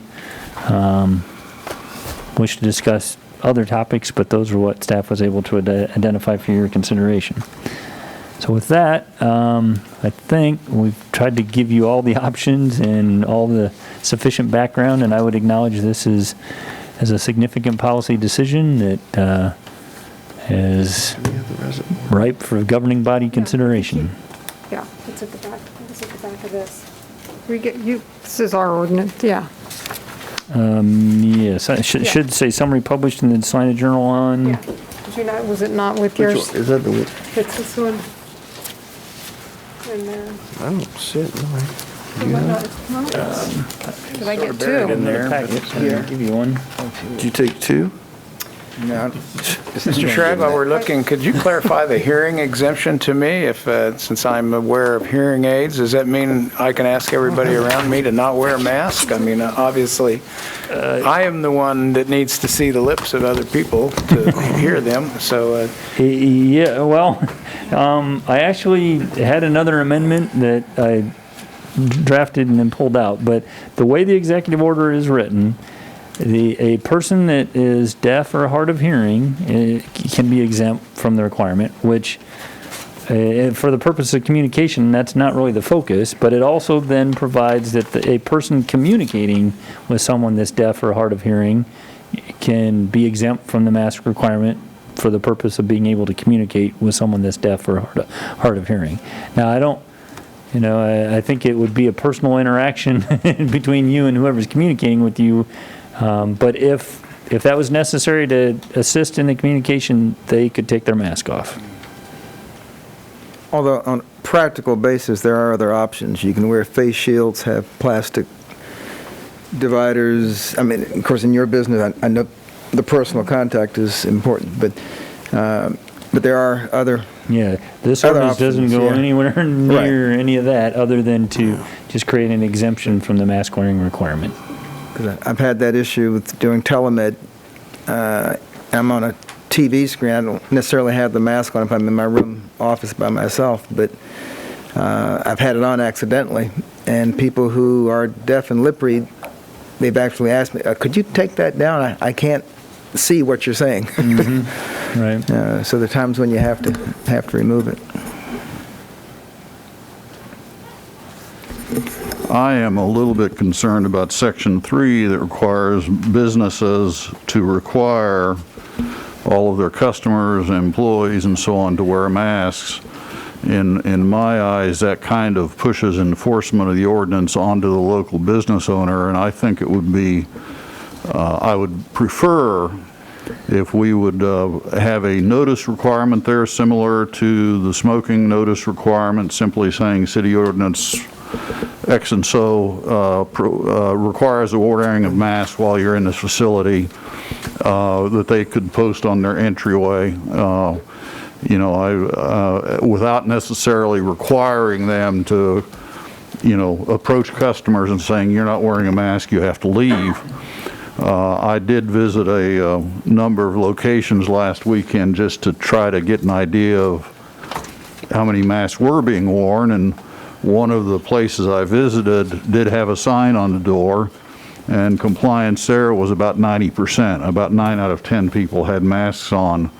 The other stores I visited did not have such signs, and the compliance in those places, and there are varying types of businesses, range from, I'm going to say, about 40% to about 70%. So just the fact that there's a sign there, I think, will have an effect on, people will think about it. I'm just uncomfortable requiring, a local business to tell its customers that you can't be here unless you wear a mask. But telling them there's an ordinance that requires them to have a mask is a different thing, in my eyes. And not advocating a position one way or the other, is a little bit of clarification that as it relates to masks, that's the requirement started in the governor's executive order with the language that businesses shall. Right. I understand that. You just simply pulled that language and plugged it in here. Right. Yeah. And so as I said, we do have an example of it with the clean indoor air ordinance. We do, just with mass gathering, so this will be an ordinance, and with an ordinance comes enforceability and consequences. We do have experience with the mass gathering limitations of 10, of receiving phone calls from people living across the street from a park, driving by a park, and seeing what they believe are too many people in close proximity. And my point is, as much as we might want it to be, advisory that it's required and voluntary compliance, there won't be full compliance, and there will be an expectation of enforcement that the police department's, understandably concerned about. I think the business owner may actually be in a better position to ask his or her clients to wear them if it is an ordinance. At that point, they are just the messenger. They are right. relaying what it is, and they have a vested interest in not getting sick. Yeah, I think that's my point. Is it takes the onus off the business owner of being the bad guy. So you're saying you want an ordinance posted in the window like you have? Not necessarily the ordinance, just a notice that the mask is required by ordinance number. Well, no, I think the business owner should tell a client who does not have a mask. I mean, that person is potentially the one who can shut the business down. Yeah. Because when the business owner gets sick, he doesn't have to worry about any more customers offending him. The libertarian in me would say that's the business owner's business. I think if we were to take the word COVID and put tuberculosis outbreak in there, folks would have no problem telling, you got to have a mask on before you come in here. Because people know what tuberculosis will do. Yeah. This is still. I don't disagree. I don't want to hang them with the requirement. I understand your point is. You have to is what- enforce this for us and run them off if they don't have a mask on. Well, they can choose to run them off or not. I mean, we're not going to send anybody around to see if they are enforcing. The way this is written is they would be culpable and subject to fine if they did not run them off. If they're reported. If they're reported. Right. I mean, that's the practical side of it. Yeah. Someone would have to take the trouble of reporting them. I would agree with you, Mr. Franz, and I would look to Section 5 on the enforcement.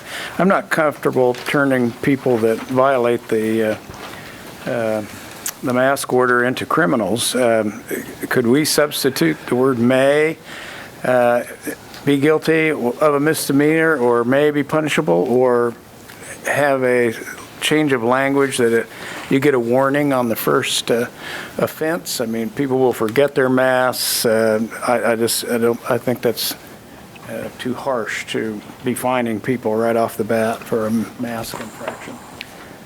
In answer to that question, I think shall is standard language just to make it enforceable. There's some discretion.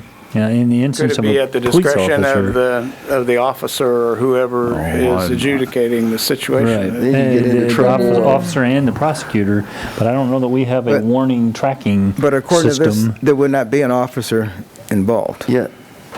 Under the governors, it fell under the county attorney. This does fall under the police may enforce this, correct? Correct. This becomes a criminal, not a civil matter now. Correct. So everything I was describing by way of the Attorney General's memo was the clarification of the executive order and what the legislature had done to executive orders. This would be a city ordinance that would be enforceable, like vandalism, trespass, speeding. Can that be done if the state has said that it's civil and not criminal? The state has only said that it's civil by way of House Bill 2016, which was targeted at the governor's executive orders. So all that conversation about civil versus criminal only applies to the governor's executive order.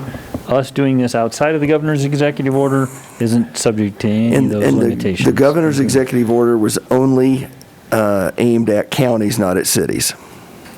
Correct. Yeah. Well, the governor's executive order was a statewide, right? But the county could House Bill exempt out. 2016 created a county by county opt-out procedure from gubernatorial executive orders related to health So by matters. doing that, can the city opt in to that order? The city can adopt an ordinance. Not on an ordinance. health-related Can we matters. adopt into? Oh, can we opt into the governor's executive Yes. order? No, I didn't think that was the answer I wanted. no, no. I'm sorry, No, go I ahead. did not mean to interrupt. Going back to the Section 3 about the enforcement, thank you so much for preparing this PowerPoint and getting all these materials around. It's really helpful. Would it be a good idea to, if we were to proceed with this, to include the language from our clean air ordinance in Section 3 so that there is at least some expectation delineated about what what business owners are expected to do? That's the first part of this question, so that business owners know what their responsibilities are. And then the second part of this question would be, if we were to pass this ordinance, could we make available a PDF in both English and Spanish that satisfies that requirement, that businesses could go to our website and download, so they wouldn't have to be recreating something on their own? They could go to our website, download it, and know that they had a compliant sign. And that's, I think, the questions or suggestions that I had. In answer to your questions in reverse order, PDF, yes. The language from the smoking ordinance it would be more illustrative, but that starts as a policy decision of whether you want, what responsibility you want to impose on the business owner in the first place. If we took this language and put it in the ordinance, then a business owner that failed to do this will be subject to citation for an ordinance violation into municipal court. Gotcha. Now, is the business owner cited for not advising the customer or not making the customer put the mask on? Potentially all of the above. If they don't progress through those expectations, and going back to the clean indoor air ordinance, that was in effect shortly before I had arrived in Salina, but it was still relatively new. And I do know that we were receiving calls, turning in hotels in particular, that were allowing residents to smoke in the lobby or smoke in their rooms. And between the city manager's office and the police department, we had to make contact with those businesses. We had to advise them of the responsibilities, that are here on that slide. I don't know that it ever got to the point of citation. I can't say one way or the other, but I think the preliminary conversation was more educational. Here's the requirements, but So there in a was always the situation like possibility of that, citation. if the hotel owner says, I told the guest that he couldn't smoke and he insisted on doing it, is the hotel owner going to be cited? I mean, because his only option then is to physically remove Right. the guest or call No, someone to remove him for him. Yeah, I think if we had someone that had a pattern of flaunting the requirement, that's when a citation might come into effect. But if they're saying, I tried, they were sneaky, I didn't catch them, in this instance, they came through the door with a mask on and they took it off after they got inside, I think we'd have to apply reasonable discretion. That one issue probably wouldn't be the deal breaker. I think you're going to get the majority of people here to comply with a written ordinance. Problem comes up if we don't do something soon. These numbers are growing with compound interest, not simple interest. And if everybody started wearing masks tomorrow, it would be 2 weeks before the growth curve would start to flatten out if they were effective. Yeah. which will still save Yes. a whole lot of folks, yeah. I find the governor's order to be somewhat cumbersome and even contradictory at times. I guess, I like simple, and I don't think, a lot of the phone calls I got, and it's easy to sit out there and say mandate or don't take away my rights, and don't, but most of them had not read the order, or probably none of them had read the order. They just knew mandate meant do this. So where I run into a problem is, I like simple. I wish the order just read, if you are not able to social distance and remain and have to be less than 6 feet from somebody, you're required to wear a mask. Because when you look at Section 2, if you look at A and E, they seem to contradict each other.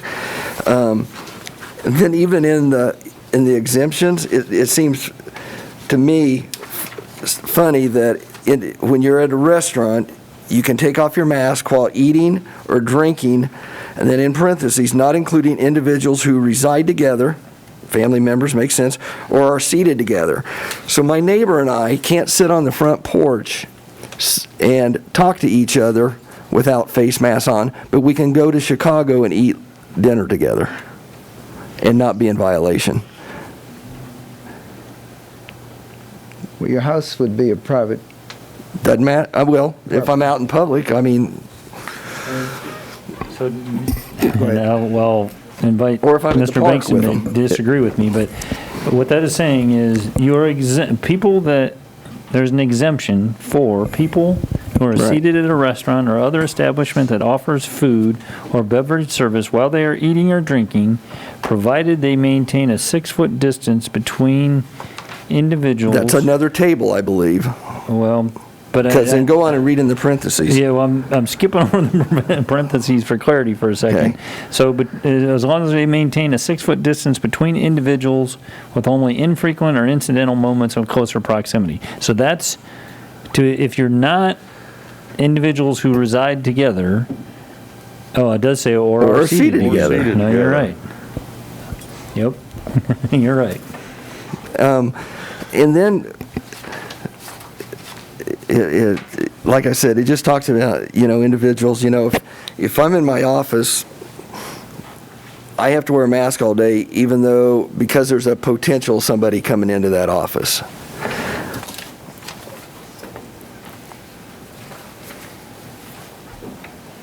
Well, it depends on if you want to get sick or not, because you don't know who's bringing it into your office. But, okay, here's my other question, and maybe I'm confused, because under the quarantine, it talks about a 10-minute rule. Am I not correct?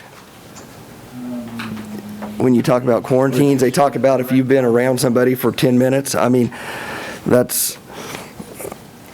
It does, and I think the 10 minutes is a clarification of infrequent or incidental moments of closer proximity. Yeah. I'm sorry, my microphone wasn't on. I think the 10 minutes is a KDHE clarification of this phrasing of infrequent or incidental moments of closer proximity. But 10 minutes Yeah. is the guidance that we've been given. For quarantine, but under this, if I'm just passing by you and I just walk by you and I don't have a mask, that's a concern. Well, if you don't inhale, you got a chance. But the problem, a lot of people, and this happened Yeah. with I'm just being the devil's yeah. advocate here. No, I think for the average business owner, this gets pretty cumbersome when you start looking at it. It is, but a lot of this are the exceptions rather than the rules. I mean, if you are near the public and our purpose is to limit a disease that's invisible, people who are ill, have the virus, can spread it before they get sick. My poor mother in Washington, D.C., she got sick, she got over it, but it took her 6 weeks to clear the virus. She felt great. But if you went near her, you had to mask up, you had to glove up, because she was contagious for all intents and purposes. So you don't know who is bringing the virus into your business. Is it an inconvenience? Yeah, but the option is laying in a hospital room for 3 weeks by yourself, maybe on a ventilator. Now you may not, not everybody gets that sick with it, but I think the purpose here is to avoid what happened in Texas and Florida. I mean, they did a nice experiment for us, and they showed us what happens when you don't do very simple things. And, we are big enough, we have enough transit folks through here and tournaments and meetings, and people here are fluent enough to where we travel. If we were an isolated community that produced all of its own food and we didn't have to communicate with the outside world, we could lick this in 2 or 3 weeks, but we're not. And we don't have the hospital resources to where we could really withstand a huge increase in number of sick people. Yeah. So it's like under exceptions G, I mean, there's a lot of interpretation. I guess it says athletes who are engaged in an organized sport activity that allows athletes to maintain 6-foot distance from others with only infrequent or incidental moments of closer proximity. Right. Kansas City Royals don't have their catcher. What's that? Kansas City Royals catcher is out for 2 weeks. Salvador Perez, he tested positive. But I guess I'm saying who defines incidental or infrequent contact? I would say have your kids play soccer, not football or basketball. But would soccer qualify? Yeah. I'm not sure that that's only incidental contact. You get pretty close in soccer, you touch each other, I'd like to see any team play soccer and maintain a 6 feet distance between all the players. That doesn't work. Doesn't work in football, doesn't work in basketball. Right, I mean, you take your chances. So there's got to be an exception for something like that if we're going to allow those activities. Right, I mean, pity the poor person in a grocery store. I mean, most of us at work kind of know who's going to come in front of us before we go to work that day. People in a grocery store, they're going to have 100, 150 people, strangers in front of them every day. And there's no exception for that. And there's no exception for If you're in that kind of that, right, environment, yeah. you're supposed to be wearing a mask. Right.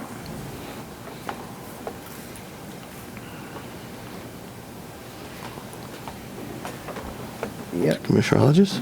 I've enjoyed listening to listening to everything, and I also want to just say thank you to the well over 100 citizens that emailed us about this issue, and I really appreciated hearing from all of you, and thank you for taking the time to get in touch with us. We don't get that kind of feedback a lot of times, so it's nice to know when important things arise that you're willing to take the time and reach out and share your experiences and your opinion and your insights. I guess I would just not get, my own feeling is I just don't know that I would get too caught up in like the exemptions for athletes or whatever. And maybe I'm not thinking deeply or critically enough on this, but I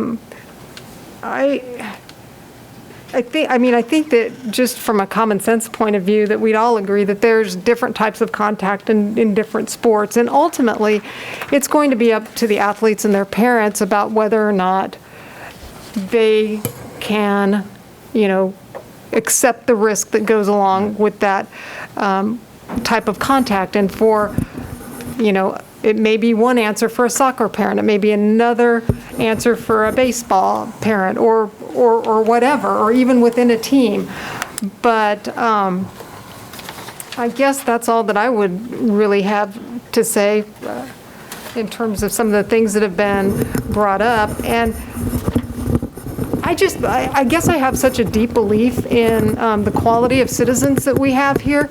If we make our expectations known, I really don't see that we're going to have people deliberately violating an ordinance.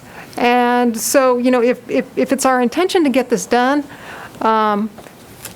I would just like to kind of think the best of our citizens, that they're willing to follow direction from our health department and from other professionals that we've heard from via email. That's all I've got. Right. And if I was going to compromise, I'd compromise on the posting and the business. I mean, if I had to give anywhere, because those folks who are making decisions for themselves, if I walk into a store and everybody has no mask on, I'm walking out. Yeah. And probably sooner or later that store is going to be closed because the owner is going to be sick. My son has a favorite phrase: every once in a while you have to add a little bleach to the gene pool. If people aren't smart enough to make a good decision, the decision will be made for them. Oh, I'm sorry. Yeah, Something that Booth says, too, he's like, the virus doesn't care about you. The virus doesn't care what your politics are. The virus doesn't care if your constitutional rights are getting trampled. The virus does what the virus does. And as someone who, our son had to have a heart transplant after he contracted H1N1. So, we can talk about, well, it only affects the elderly, like our senior citizens are disposable, or it only affects people who have comorbidities, like someone with asthma or someone with diabetes is disposable, or, it only affects, whatever, you just insert your justification here. But here's the deal. It's not logical. I mean, it does what it does, and different people have different reactions to it. And the virus doesn't care if you're a Div 1 athlete who's 21 years old or an 86-year-old woman in a nursing home. The virus does what it does. And most of our recent cases have been in the younger age group. 'Cause I'm thinking most folks my age and up are messing up and staying home if they don't have to go out. Was there any discussion about the 5 or 10 years age There is a bad illness that young kids get from this. So, I mean, I'm just saying that was one of the options. And I would hope that a 7-year-old kid's not shopping by themselves downtown. So I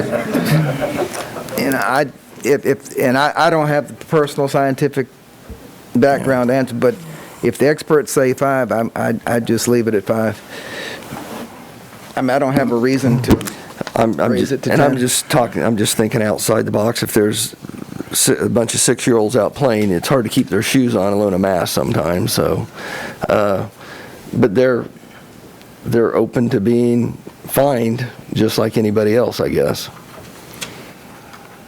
Although their parents would be fined in that case, no? We'd have a hard time collecting, but, So. and I don't think the intent is to round up all of the recalcitrant kids in town who are, if we can get 80, 90% of people to have masks when they're around other people. That's what we're got to aim at, because we'll drive the numbers down. As I think I heard this weekend, the Surgeon General made a comment that mandating something will automatically cause some people not to do it. Not that that's right, but it will cause some people not to do it. So whatever we do, I think you're right, Commissioner Davis. I think you're hoping to get a 80 or 90% of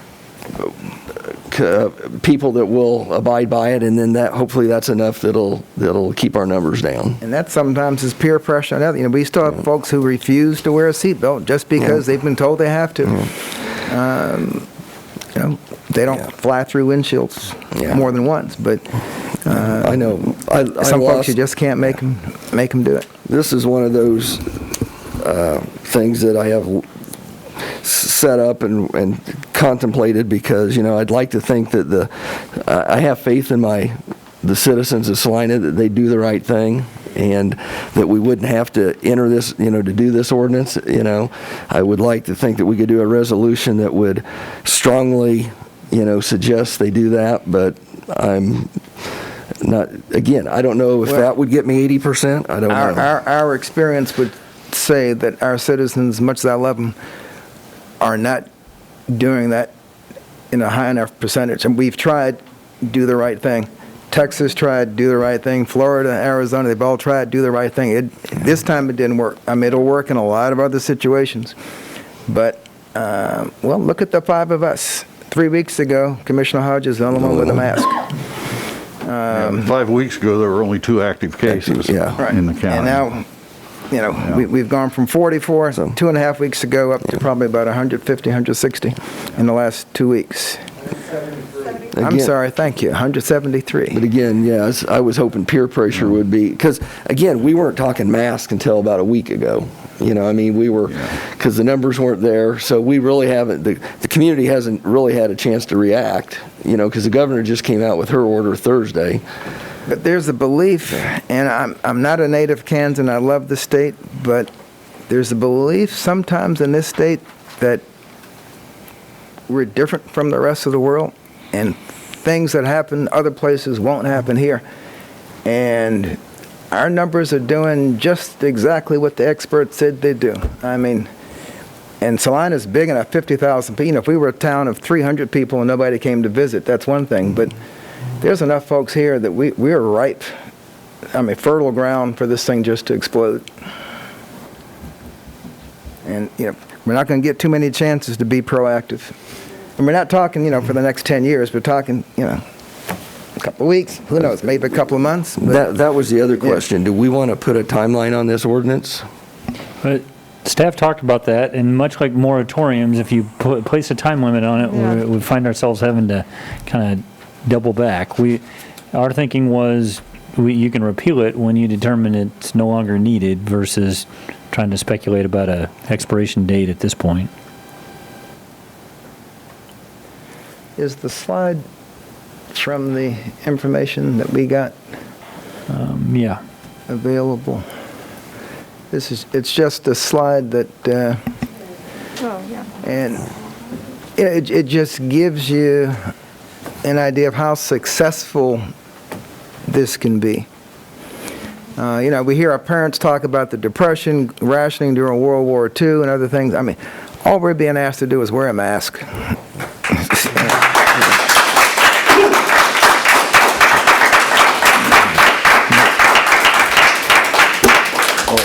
I would join Commissioner Hodges in thanking the people who took the trouble to email us. It was literally a barrage, and we're not used to seeing that sort of public participation on any issue. And I think the emails ran about 8-1 in favor of requiring masks. So,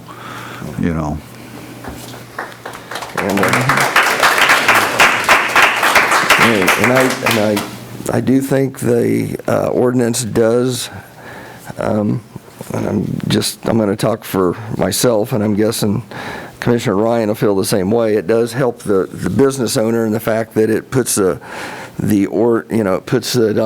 the city, puts it on us that we have passed that ordinance and it's a requirement instead of us as a business owner being the one that has to enforce it. I would agree that that's true if we change that Section 3 to require notice only.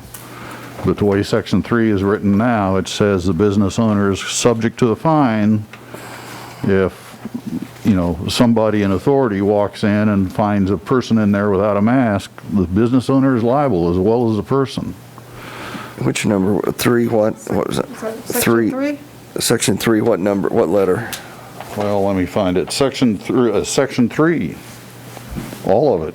From where mask is. It says all business organizations, nonprofit associations must require. Is must the same as shall, Mr. City Attorney? I'm missing the, Could it say must inform? no, I'm looking at the dang. There's a lot I was looking here. at the wrong thing. Yeah. No, it's on the actual ordinance. Well, and I think that's why I was so struck by the language in the clean indoor air regulations that we have, and I understand that maybe that's a policy as opposed to being included in an ordinance, but I really like that language just because it does make very clear what the expectations of the business are, and it allows the business to say, hey, I've worked my way through informing them, I've worked my way through, not serving them, I've done what I'm supposed to do, help, as opposed to, because, and I think it would allow an officer to come in and say, hey, have you told the person that the mask is required? Have you, did you serve the person after they refused to put on a mask? Is there going to be no public input into this? Yeah, there will be. Eventually, Yeah, yes. yeah, tonight, yeah. Thank you. I'm Okay. sorry, I didn't mean to interrupt, Yeah. but I was getting the picture that there wasn't. No. Sorry, so I guess that's why I was kind of thinking that it might be good to have those expectations incorporated, and I'm not going to die on that hill, let me put it that way. Yeah, the only one I have a problem with is under Section 3, employees are working in any space visited by customers or members of the public, regardless of whether anyone from the public is present at the time. Would it make sense, I mean, I'm just throwing this out there, how about if it read regardless of, or when anyone from the public is present at the time? when members of the public are present. Only when members of the public are present. So, A lot of offices function that way, of course, that you then are at the mercy of how much you trust the person you work with, and where they've been in the last 24, 48 hours. Oh, yeah, I see what you're saying, yeah. Covered under Amendment 2A. So, just throwing that out as a...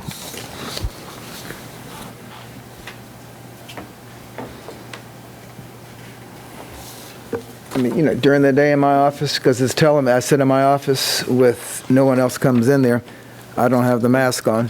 Plus, I'm talking to someone on a TV screen, it's kind of hard to But do if it. there's a potential of somebody come in your office, you need to wear your mask. If my nurse and my receptionist have to get together and go over some charts, we have masks on. And I'm with them as much as I am with my family. I mean, but I don't know where they've been, they don't know where I've been. I think the difference here is the interpretation of employees. If it is a single employee who is there and a customer comes in to visit, can they be unmasked before the customer comes in and then mask? But what you're talking about, Commissioner Davis, is if there are 3 employees in one room and they're within 6 feet of each other, are they allowed to be unmasked? Well, this doesn't even matter whether they're within 6 foot of each other. No, it says unable to maintain a 6-foot distance. 3D, is that what we're talking about? Right, because certainly in the hospital, the critical factor is, can you be socially distanced? If not, the mask is on. So if we're sitting down going over charts and faxes Exactly. where we have to be looking at the same piece of paper, we're masked. If I'm in my office by myself, door shut, then mask comes So off. as long as you're 6 feet from another employee, you don't have to wear your mask. Unless if we have patients in the office, Have patients in the office, right? no matter where we are, everybody has to be masked. Because that would be our equivalent of the public coming in and out. Yeah. But I think A contradicts that. Are we on, I'm sorry, 3. 3A or 2A? 3A Okay. and 3D. I'm 3A sorry, and my 3D numbering in the PowerPoint corresponded to Wichita's ordinance. By the time we got done, 2A there corresponds to 3A in this ordinance.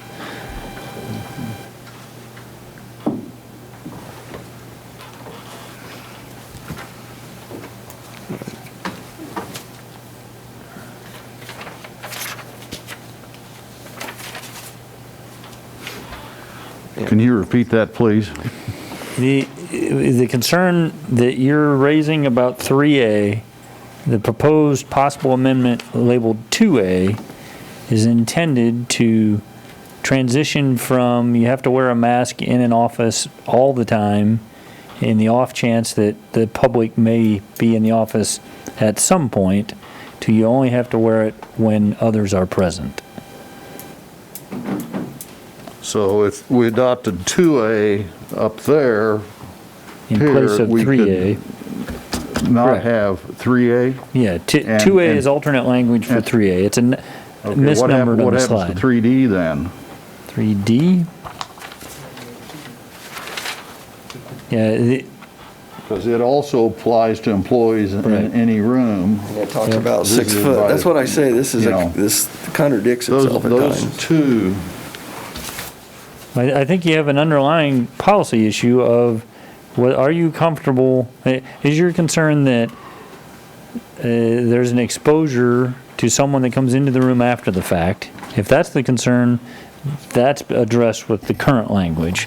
If you only want masks when people are in proximity to each other, then that's the language that's on the screen. And you're correct. There's a little bit of overlap in terms of employees, the language about employees in D.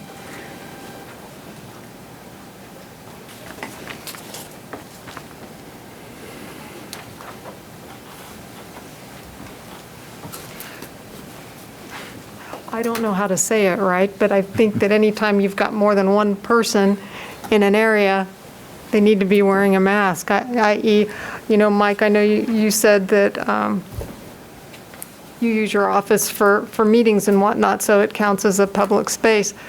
But at the same time, I feel like the standards would be very different for the staff member who monitors your visitors, i.e. the gatekeeper, your administrative assistant. Yes, because there's a chance that a member of the public could walk through the door at any time. If you're working in your office with the door closed, I mean, I don't see the necessity for that. But like I said, I think if we pass this, I think people are going to do, if that's the way we decide to go, I think people are going to be commonsensical and do the right thing to comply with the intent. But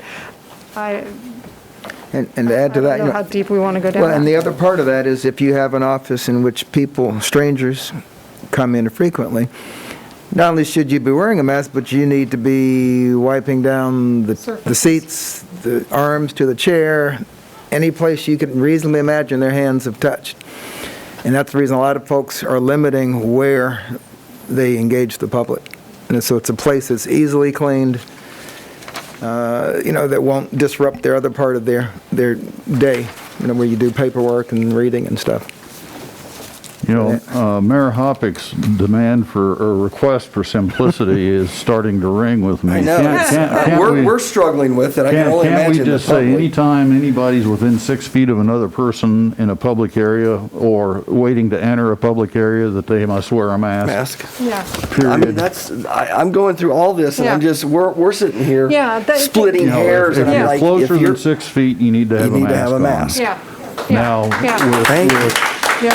We could have been done a half hour ago. Yeah, I can understand some of the exceptions for people who need to see your lips to lip read, or if you have, some condition that makes that difficult or impossible, or if you're very young. I can see those exceptions, but the bottom line is you're within 6 feet of somebody, you need to have a mask on. Right. I agree. And, Would there be enforcement is going to be problematic, because if I'm in some store and I see somebody without a mask and I call the police, by the time they get there, that person's going to be gone. So it's almost got to be an enforcement that's limited to whatever the police officer sees in person by chance. in this simplistic view, would you still require the businesses to have the? Yes. Or, okay. Because that would be part of the ordinance would be, it would read, anytime you're within 6 feet of someone, you'd have to, and that would basically tell us if we're being too simple here, Mike and Greg. Like I say, we got to leave the list of exceptions, Right, because you don't want to make that requirement of somebody who's eating or drinking. Right. It's most definitely a policy decision that you as the governing body can make. The thing that I would tell you is if you look at the draft ordinance, items 3A and 3B are, I believe, intended to address exposures by germs left behind, or exposure to germs in circumstances other than being within 6 feet of each other. If as a policy decision you don't want to go there, that's fine. But 3A, I believe, presumes that, using my office as an example, I can have someone come in at 8 in the morning and leave, and there's still a risk remaining in my office at 10 a.m. because they've left floating germs behind, or germs on a surface. Right. And then 3B is a single employee preparing food or packaging for sale for others. There may not be anybody in proximity to them, but they're doing food preparation. I think food prep, you need to leave that in there.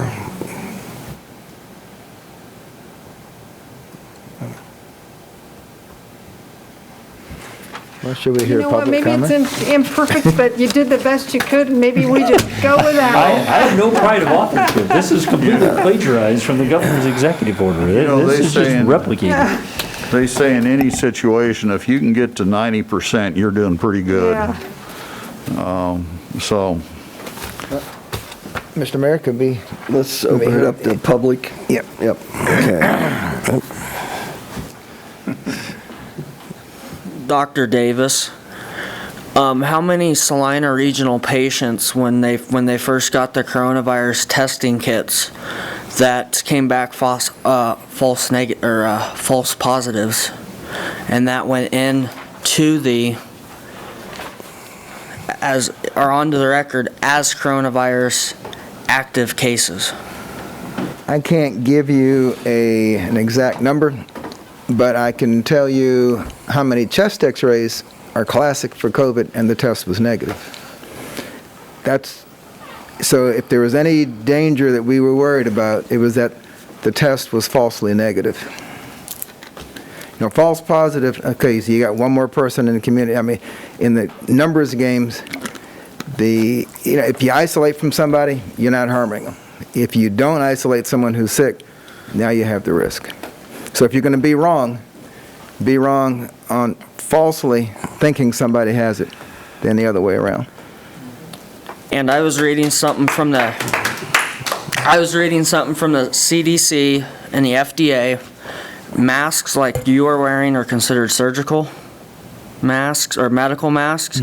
They are only good for sterile environments like hospitals or nursing homes. They're not good for out in the general public.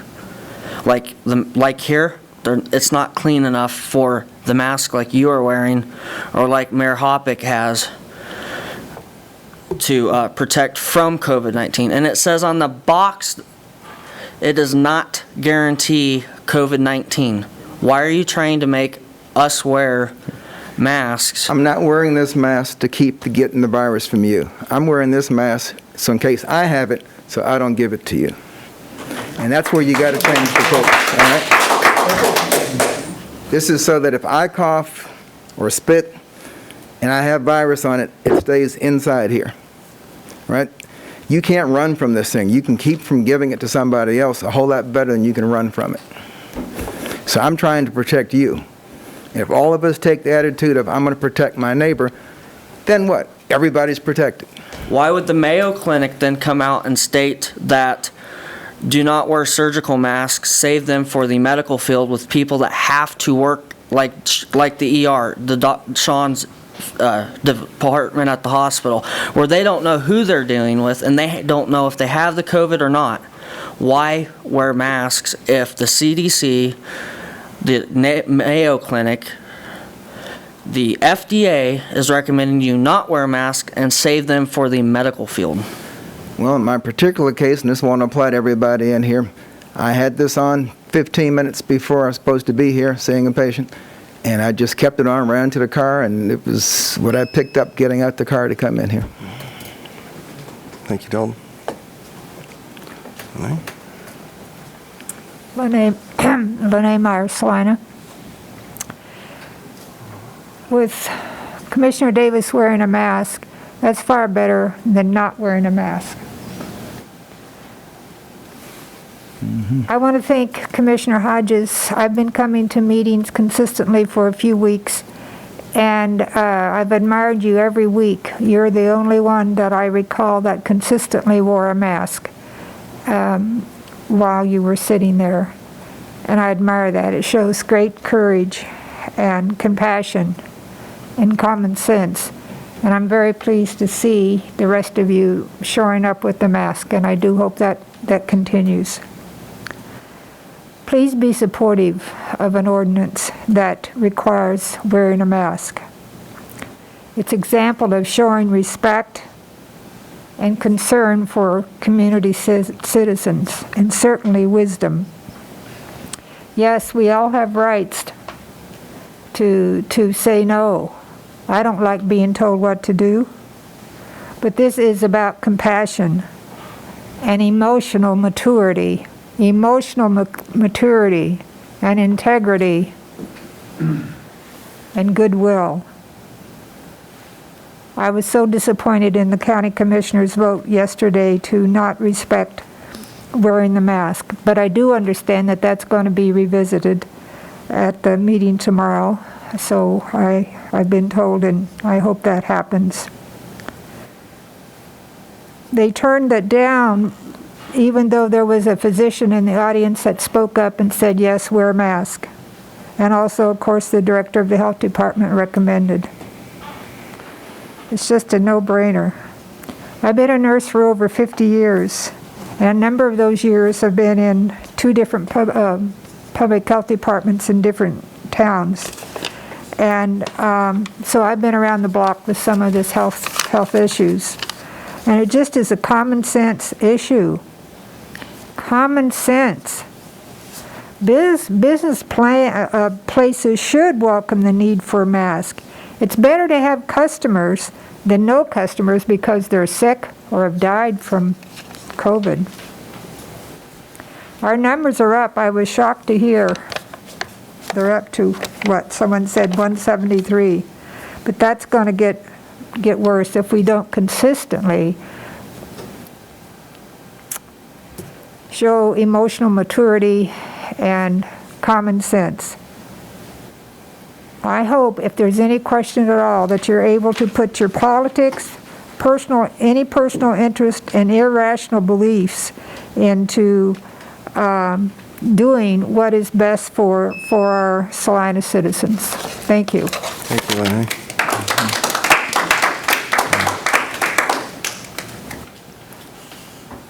Do we have anyone else there? Come somebody? Hello, Ann Hoekstra, 2062 Raymond. I didn't even know this was happening tonight. I was coming to talk about the discrimination issue.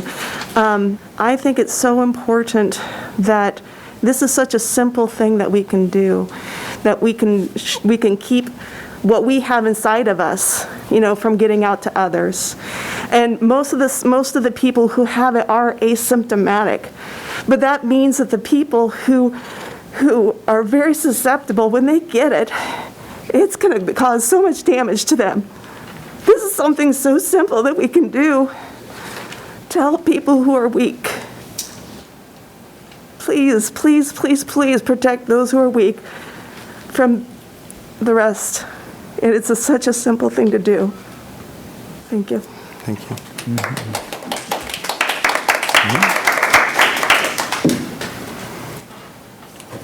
Haley Helzer, Salina. I want to point out that, we're not talking about the long-term effects of this. We're talking about death rates, and that's everybody's statistic to back up their belief system is, it's only that 2%. Well, unfortunately, it may only be that 2%, but also long-term effects of this are clotting issues, acute respiratory syndromes.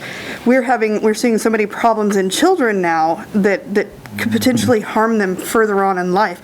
Why can't we protect them now? It's not just our elderly sitting in nursing homes that we're worried about dying.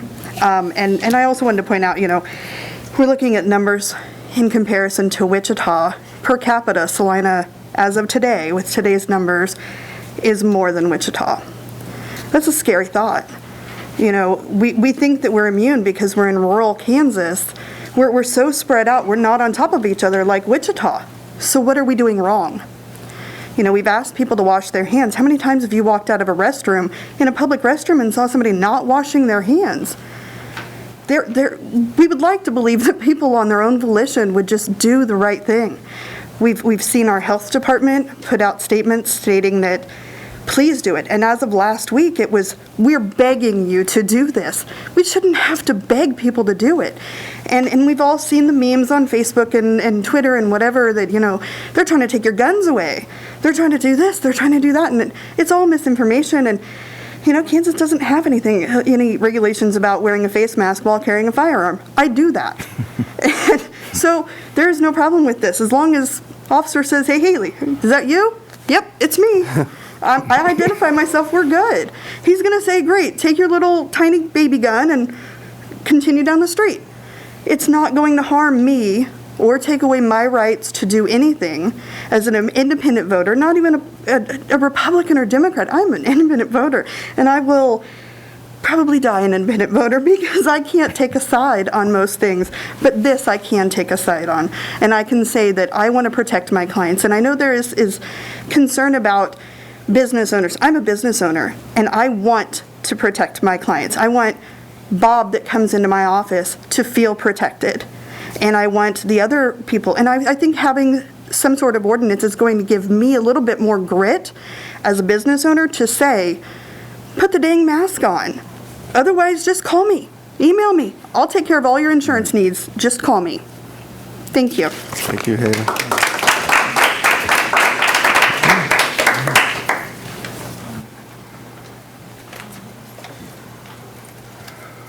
Norman Mantle, it's an individual issue. I think everybody should have the choice of making what they want to do. We are our own enemy.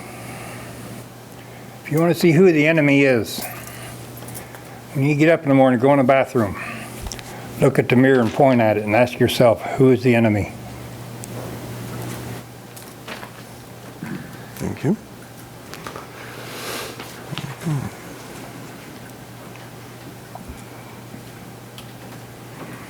Come on up.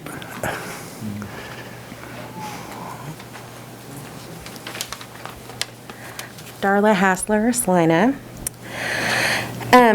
My letter that I wrote no longer really has a whole lot of teeth to it because you've addressed much of what I was going to say, but if you'll just bear with me, I'll try not to be too repetitive.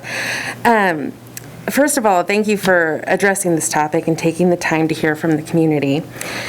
I was quite nervous to come tonight because I have not been in an enclosed environment with this many people since March 10th, and I'm so glad to see so many masks. It eases my mind.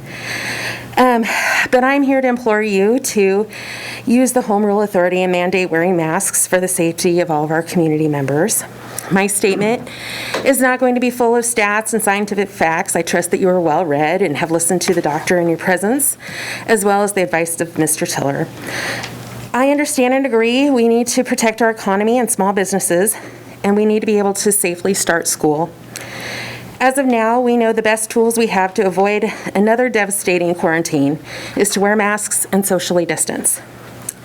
These two preventative measures are ridiculously easy to do.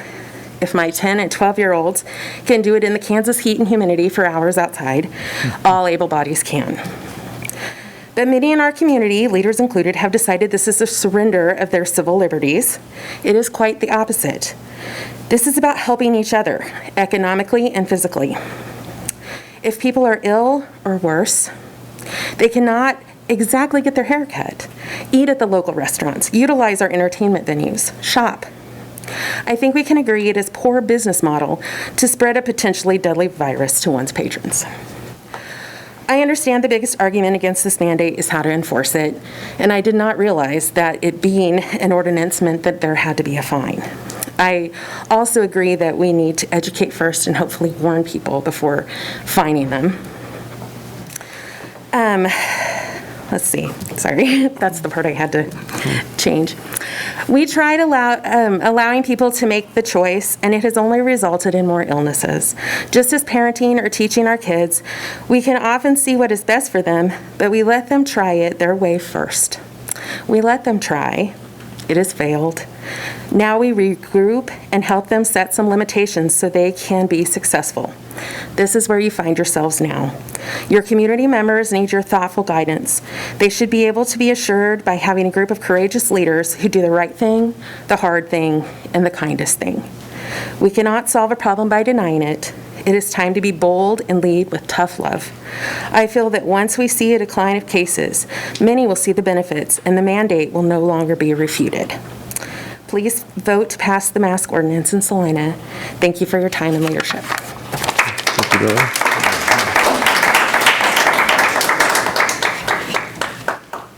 Okay, do we have anyone else? Mr. Ben?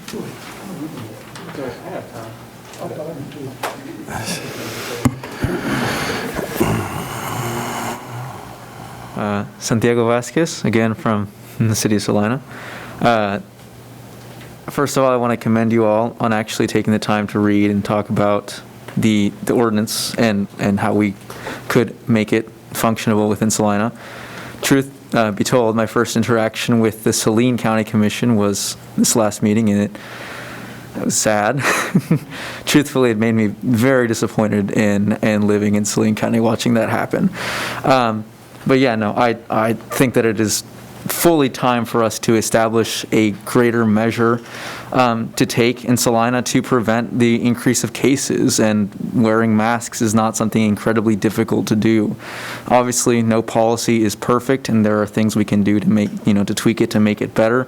But as a whole, there is a need to pass this policy, to make sure that we do something to prevent the continual increase of cases. The spike that we had just in the last 2 weeks should be immediately terrifying to anyone, because we understand that viruses are something that we literally cannot see but have the ability to kill us or hurt us in a lot of different ways. Even if you don't die, there are repercussions to having been sick, and there is also a lot of economic disadvantage to having people be sick.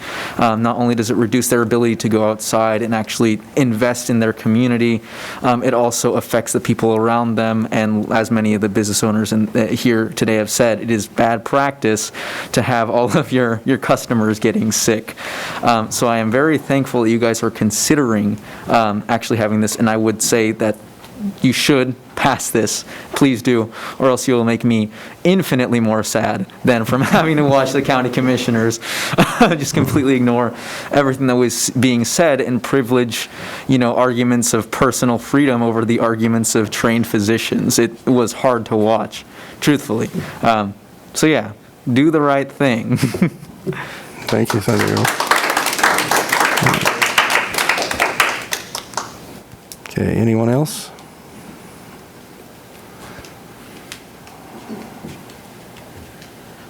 Mona Hargrave, 704 South 10th Street.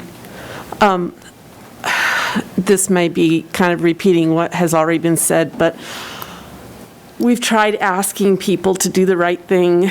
We've tried encouraging people to do the right thing. We've asked them nicely. We've said pretty please. It's not working.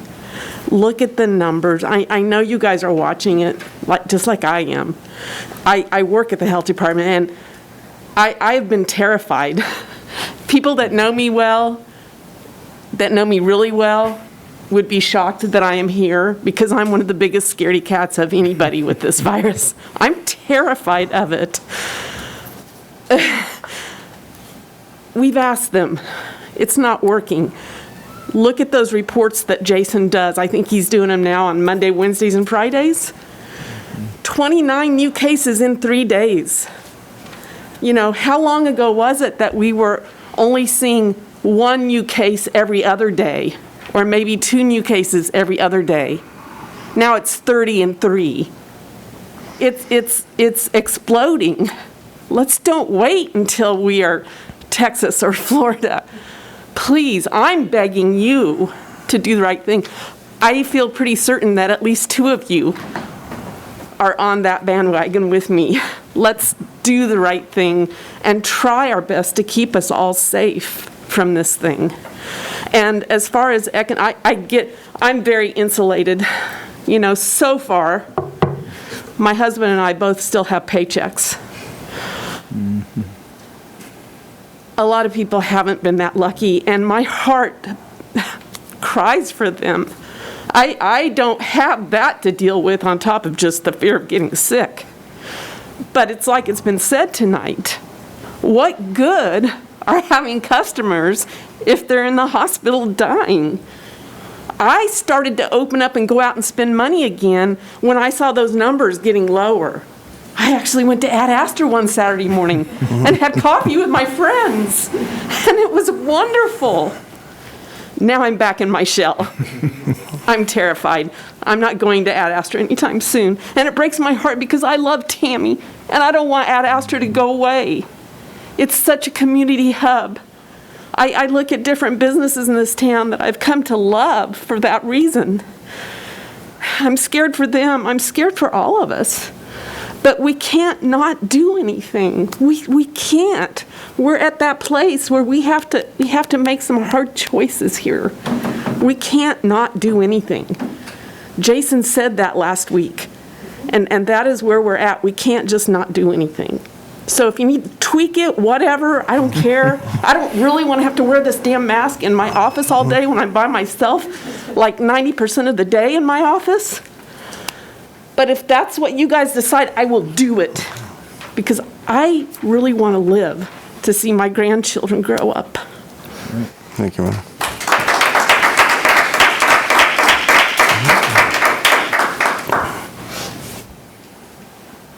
Mr. Bennett? Oh, boy. I think you're the last one. No, okay. Sorry. Go ahead. No. 748 Duval. The only thing that's really exploded is the number of tests being done compared to what they were back in the beginning. It seemed like clockwork now. Every so many years, something's going to kill us all, whether it's H1N1, bird flu, or whatever. And, they all turn out to be nothing burgers. Okay, the numbers on this whole thing have been skewed from the very beginning. And I took this right off the CDC's website. It's the guidance for certifying COVID-19 deaths. Okay, it is important to emphasize that the coronavirus COVID-19 should be reported on the death certificate for all decedents where the disease caused or is assumed to have caused or contributed to the death. So in other words, it doesn't have to be scientific. Okay, now the hospitals are going broke. They're empty. They're furloughing all their employees. Here comes the government, and on a deal that normally would pay $5,000 roughly on Medicare, they pay $13,000 for every diagnosis of COVID. They pay $39,000 if that person goes on the ventilator.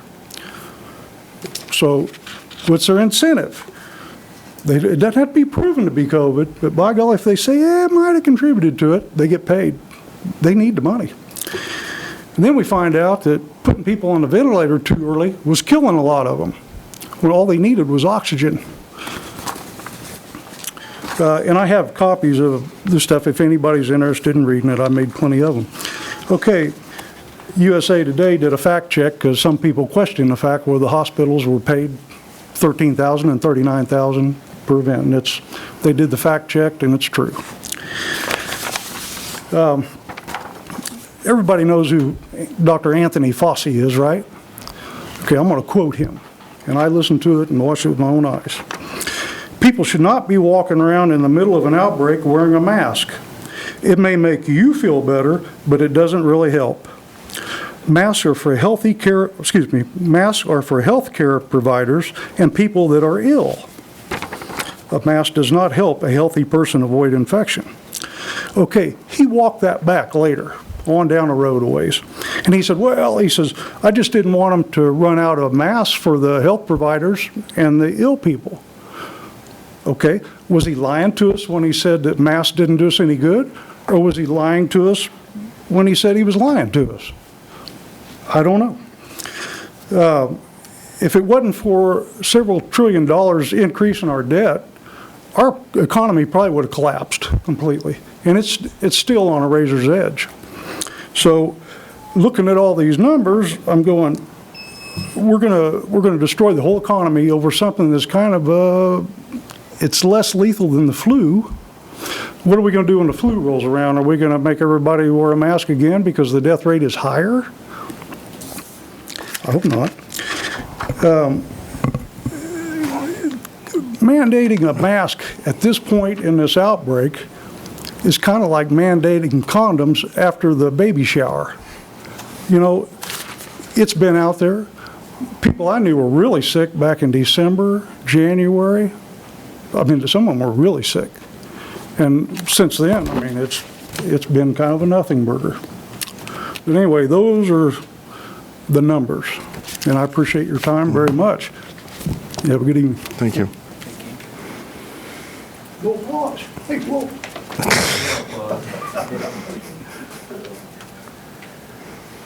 Joe Rubino, Republic Avenue, Salina. Mike, great job. Just a fantastic job. I thought that Governor Kelly's executive order does have some holes in it, and I thought you filled a lot of those in. I highly recommend that this commission, and I thank you for the time, and I know when you signed on for this job, you didn't quite expect this to happen. But we need to do something, and we need to do something now, okay? Numbers don't lie, okay? 29 new cases today, 135 cases in Saline County in 2.5 weeks, 982 cases in Kansas over this last weekend, or maybe it's even today, 3 million infections in the country, 130,000 deaths. These aren't going down, they're going to keep going up.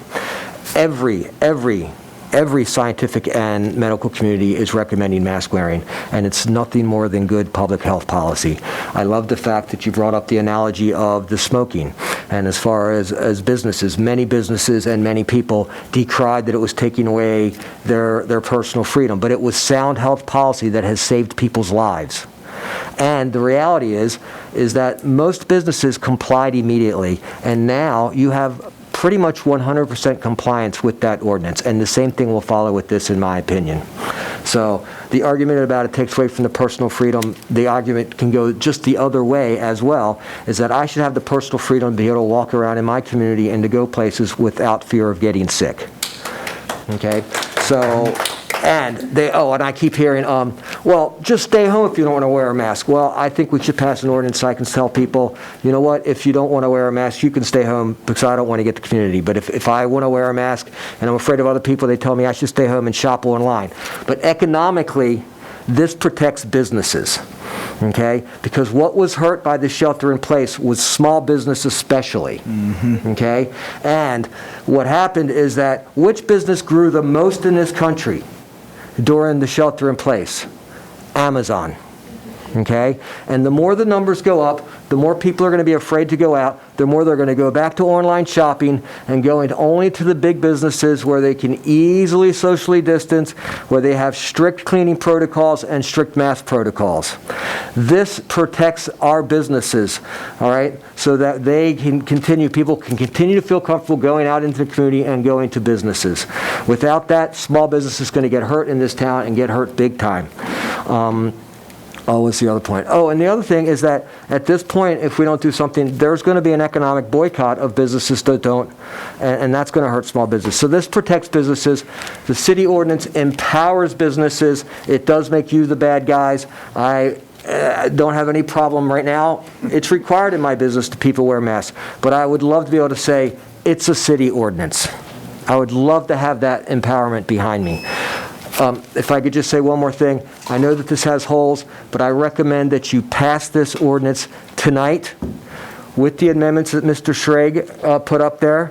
And from that place, you have the power to revisit this, to fill in any holes, and make amendments from that place. I also, to address you, Rod, feel like, we should pass this ordinance tonight, and we should have a period of time very soon where we can have additional public comment.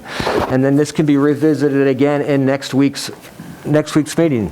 So, thank you. That's all I have to say. I'm very passionate, and I appreciate your time and taking the time to read my emails. Blessings. Thank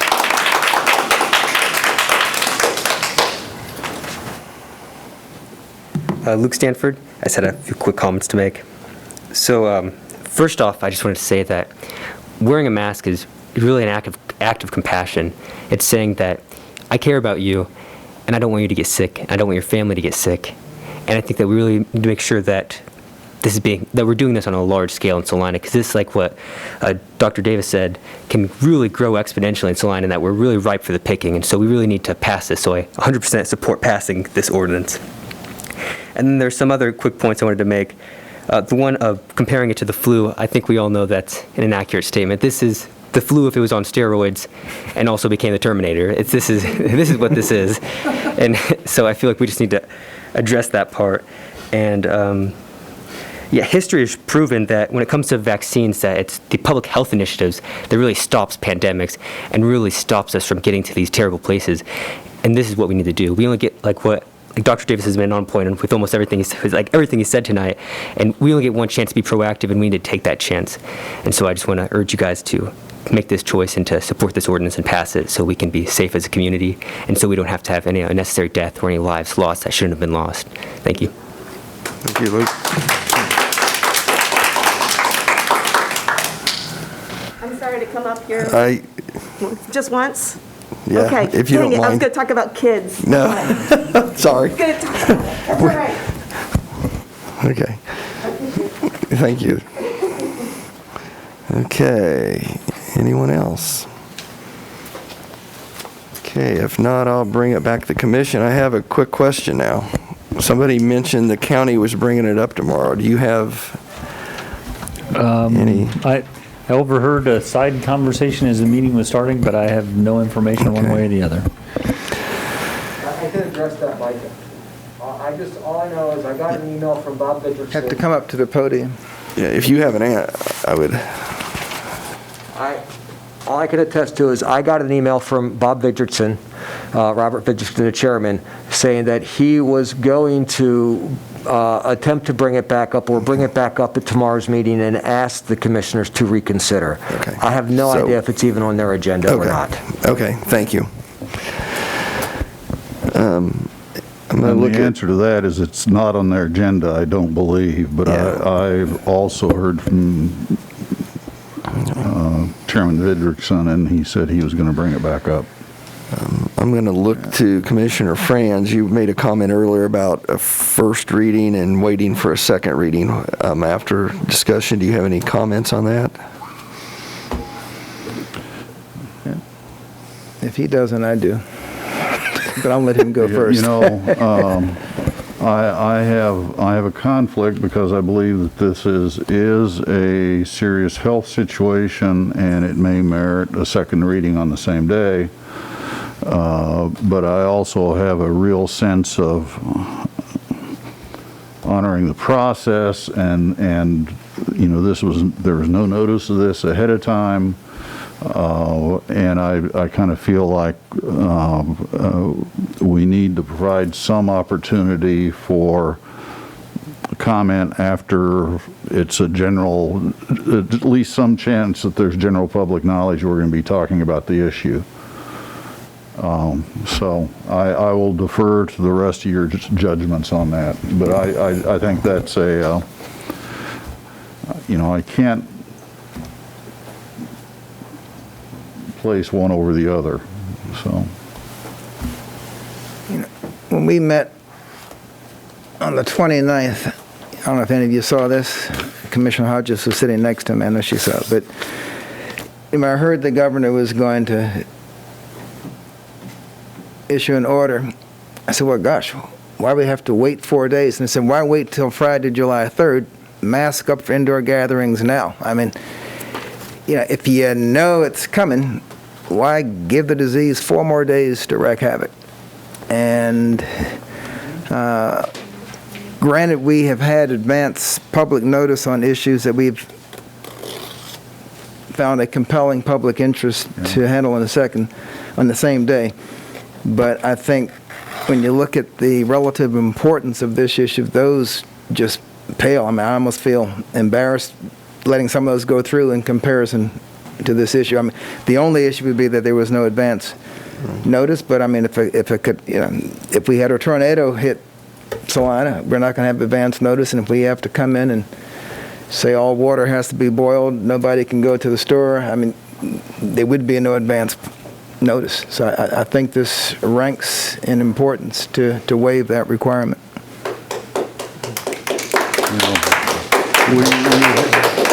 We hear a lot about transparency and get criticized for not being transparent. And when you don't put notice out about what you're going to consider, that's not being transparent, pretty clearly. Now, maybe it's justified in this case. I don't know, but I think the question has to be raised.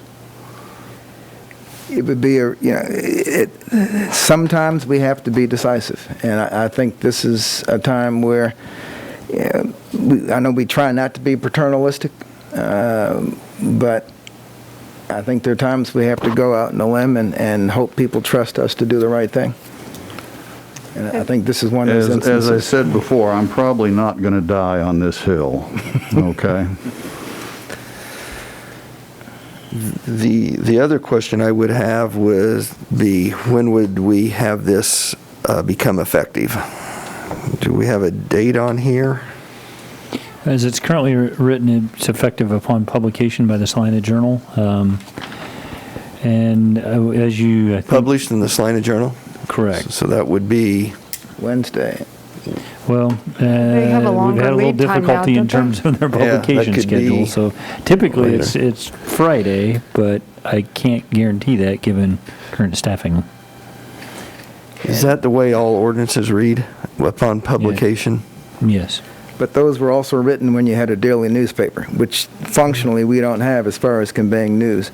So we may, at some point, if this is the way our newspaper is going to be forever, come up with some alternative wording or get access to their editor so we can publish stuff. I'm looking to Mr. Bingston. I would saw. like to give Yeah. the city legal counsel an opportunity to walk you through the statutory requirements. It is a, Mayor and Commissioners, it is a statutory matter, not a matter of local policy, that the ordinances are effective upon publication. Certainly any effort could be made to try to expedite that, but there is an inherent matter of however many days that involves. Can I also ask a what if? if we pass this today and the county comes back tomorrow and passes their resolution or whatever, how does that affect us? Well, we Because haven't it had an would be opportunity to confer. contradicting each other. I haven't been thinking about that since that possibility came up. If the county were to take a different action and opt back in, I guess you would say, you still have all the enforcement issues, civil versus criminal issues that I reported on previously. I don't think we're precluded from having our ordinance in effect. It's more, in some respects, more stringent in terms of fines and what have you, and then it would make it possible to be cited. I guess if push came to shove, again, we're speculating based on, but if the county did come back and change, we could, I guess, rescind our ordinance next week. I guess at that point, we'd have a choice. We'd have a choice. Yeah, we'd have that choice. And I would like to see if the legal counsel agrees with the legal opinion I just gave you. And I do. That was part of that, and the reason that we examined the matter of the city's authority as we did. The statement in the county's order was, at least compared even, for example, to the Sedgwick County order, was unique in terms of the language. And what we have to be watchful for anytime we're dealing with a home rule ordinance of this nature is that we not do anything in conflict with the statute, or in this case, the operation of the statute. And I'm confident that we explored with the league, with an attorney in the city attorney's office in Topeka, whom I have the utmost respect for, and who actually handled for the city of Topeka their recent home rule case before the Kansas Supreme Court that provided the most recent guidance as to this very type of ordinance. All to the point that, and upon confirmation that Saline County's language was not intended to attempt to preempt our ability, as Mr. Scragg pointed out in the PowerPoint. I'm confident that any action you might choose to take under your home rule authority will stand independently from anything that might occur either by executive order of the governor or whatever position the county might ultimately take. Thank you. You might take the easy way and just adopt ours.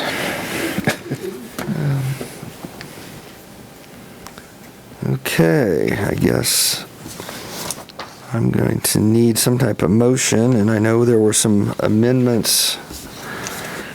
I'm not sure where everyone stands on those, so I guess I'll throw something out there if you want to. We got to start somewhere, We got to start right? somewhere, right? Okay.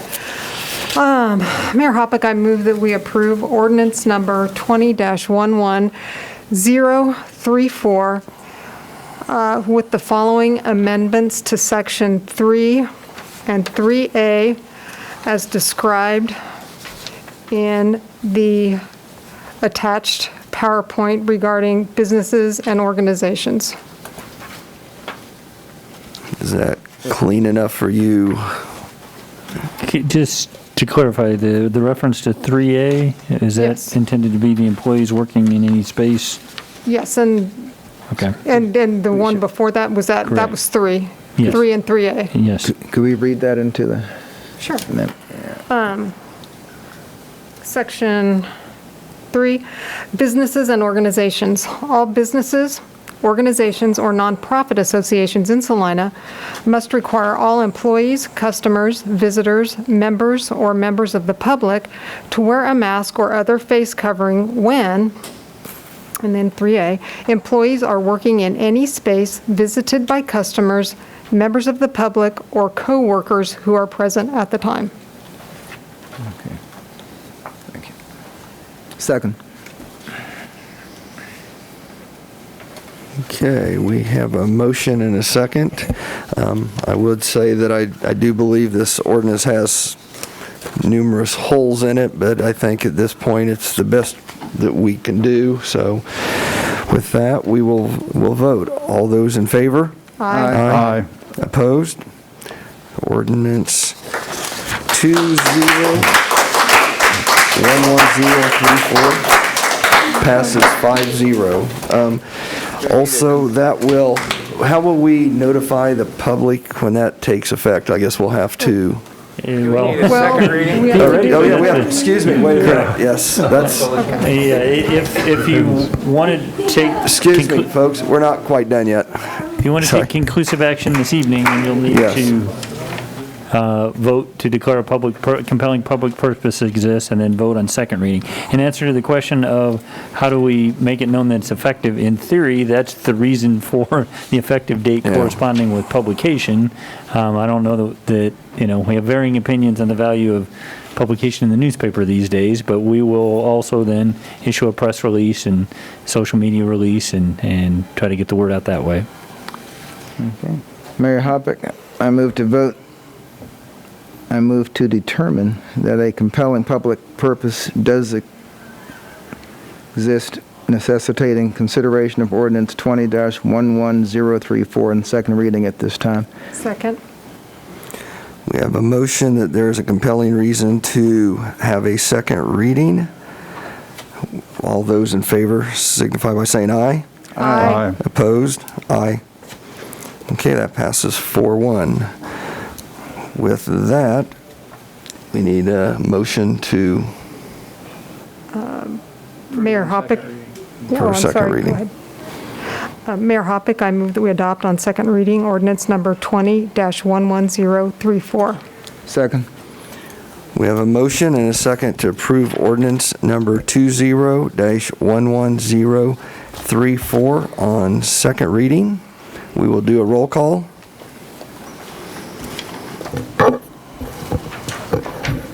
Mayor Hoppick. Nay. Commissioner Davis. Aye. Commissioner France. Aye.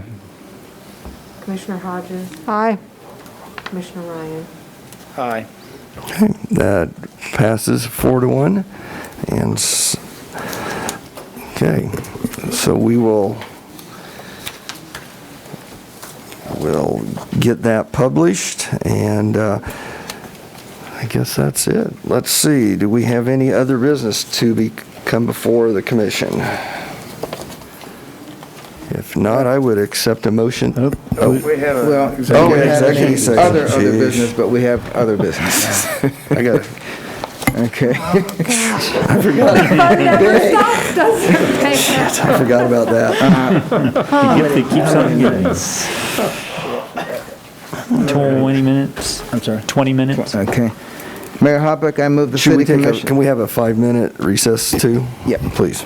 Mayor Hoppick, I move the city commission recess into executive session for 20 minutes after a 5-minute recess to discuss with legal counsel the subject of the legal considerations relating to specific points of negotiation raised by Salina County upon review of the draft Expo Center lease based upon the need for consultation with an attorney for the public body which would be deemed privileged in the attorney-client relationship pursuant to KSA 75-4319B2. The open meeting will resume in this room at 9:57. Thank you. Second. Have a motion and a second to move into executive session for 20 minutes. All those in favor? Aye. Opposed? Okay. Yeah. Thank you. Mayor And will there be any We action? will adjourn into executive session in room 105. Okay. And there is the possibility that we'll take public action Okay. following the executive So session. this room will not be locked. No. So we can, okay, and leave my...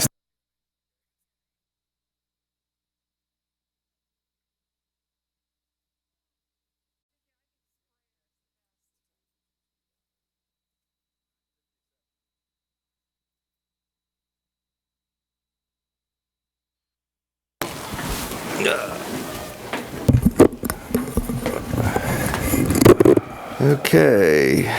We are back in session. Mayor, I move we amend the agenda. I thought, We're still 5 minutes early. Oh, we're we're a couple minutes early. Okay. Makes a difference. That's true. And if somebody went out 50, yeah, that's true.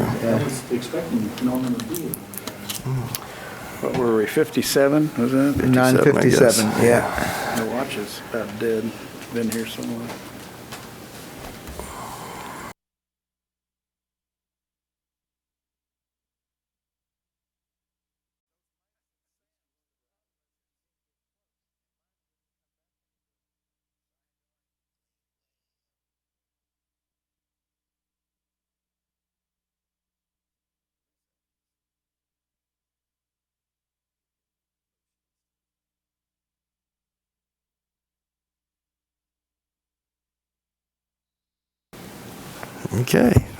Okay, we are back in session. Mr. Mayor, I'd like to move to amend the agenda to include an item to consider the draft Expo Center lease. Second.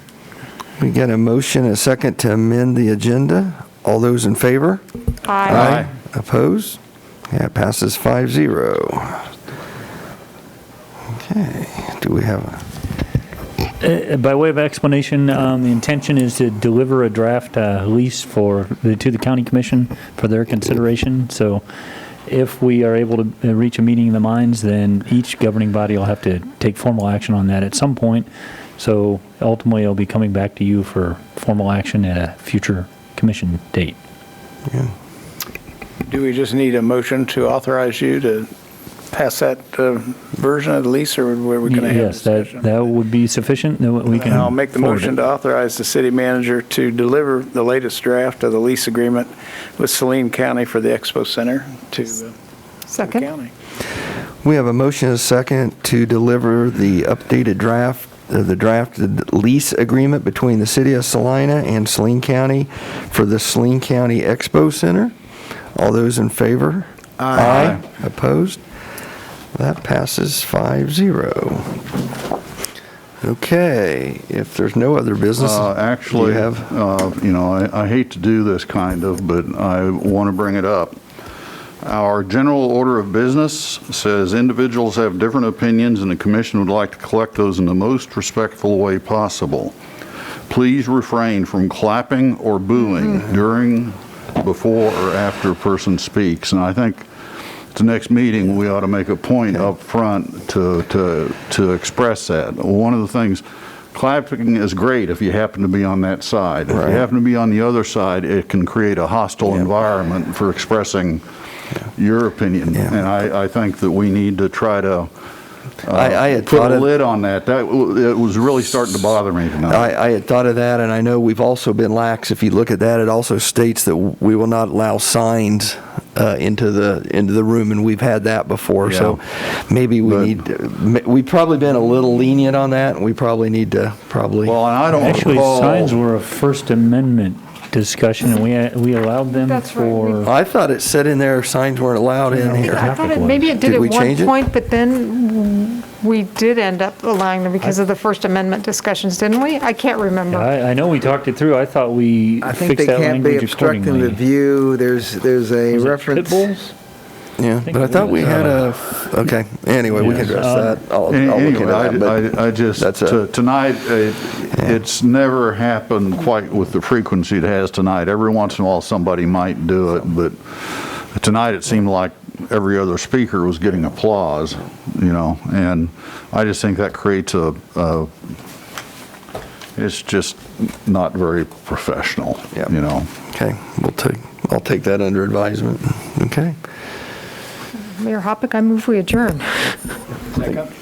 Okay, got a motion, second adjourn. All those in favor? Aye. Opposed? See you next Monday.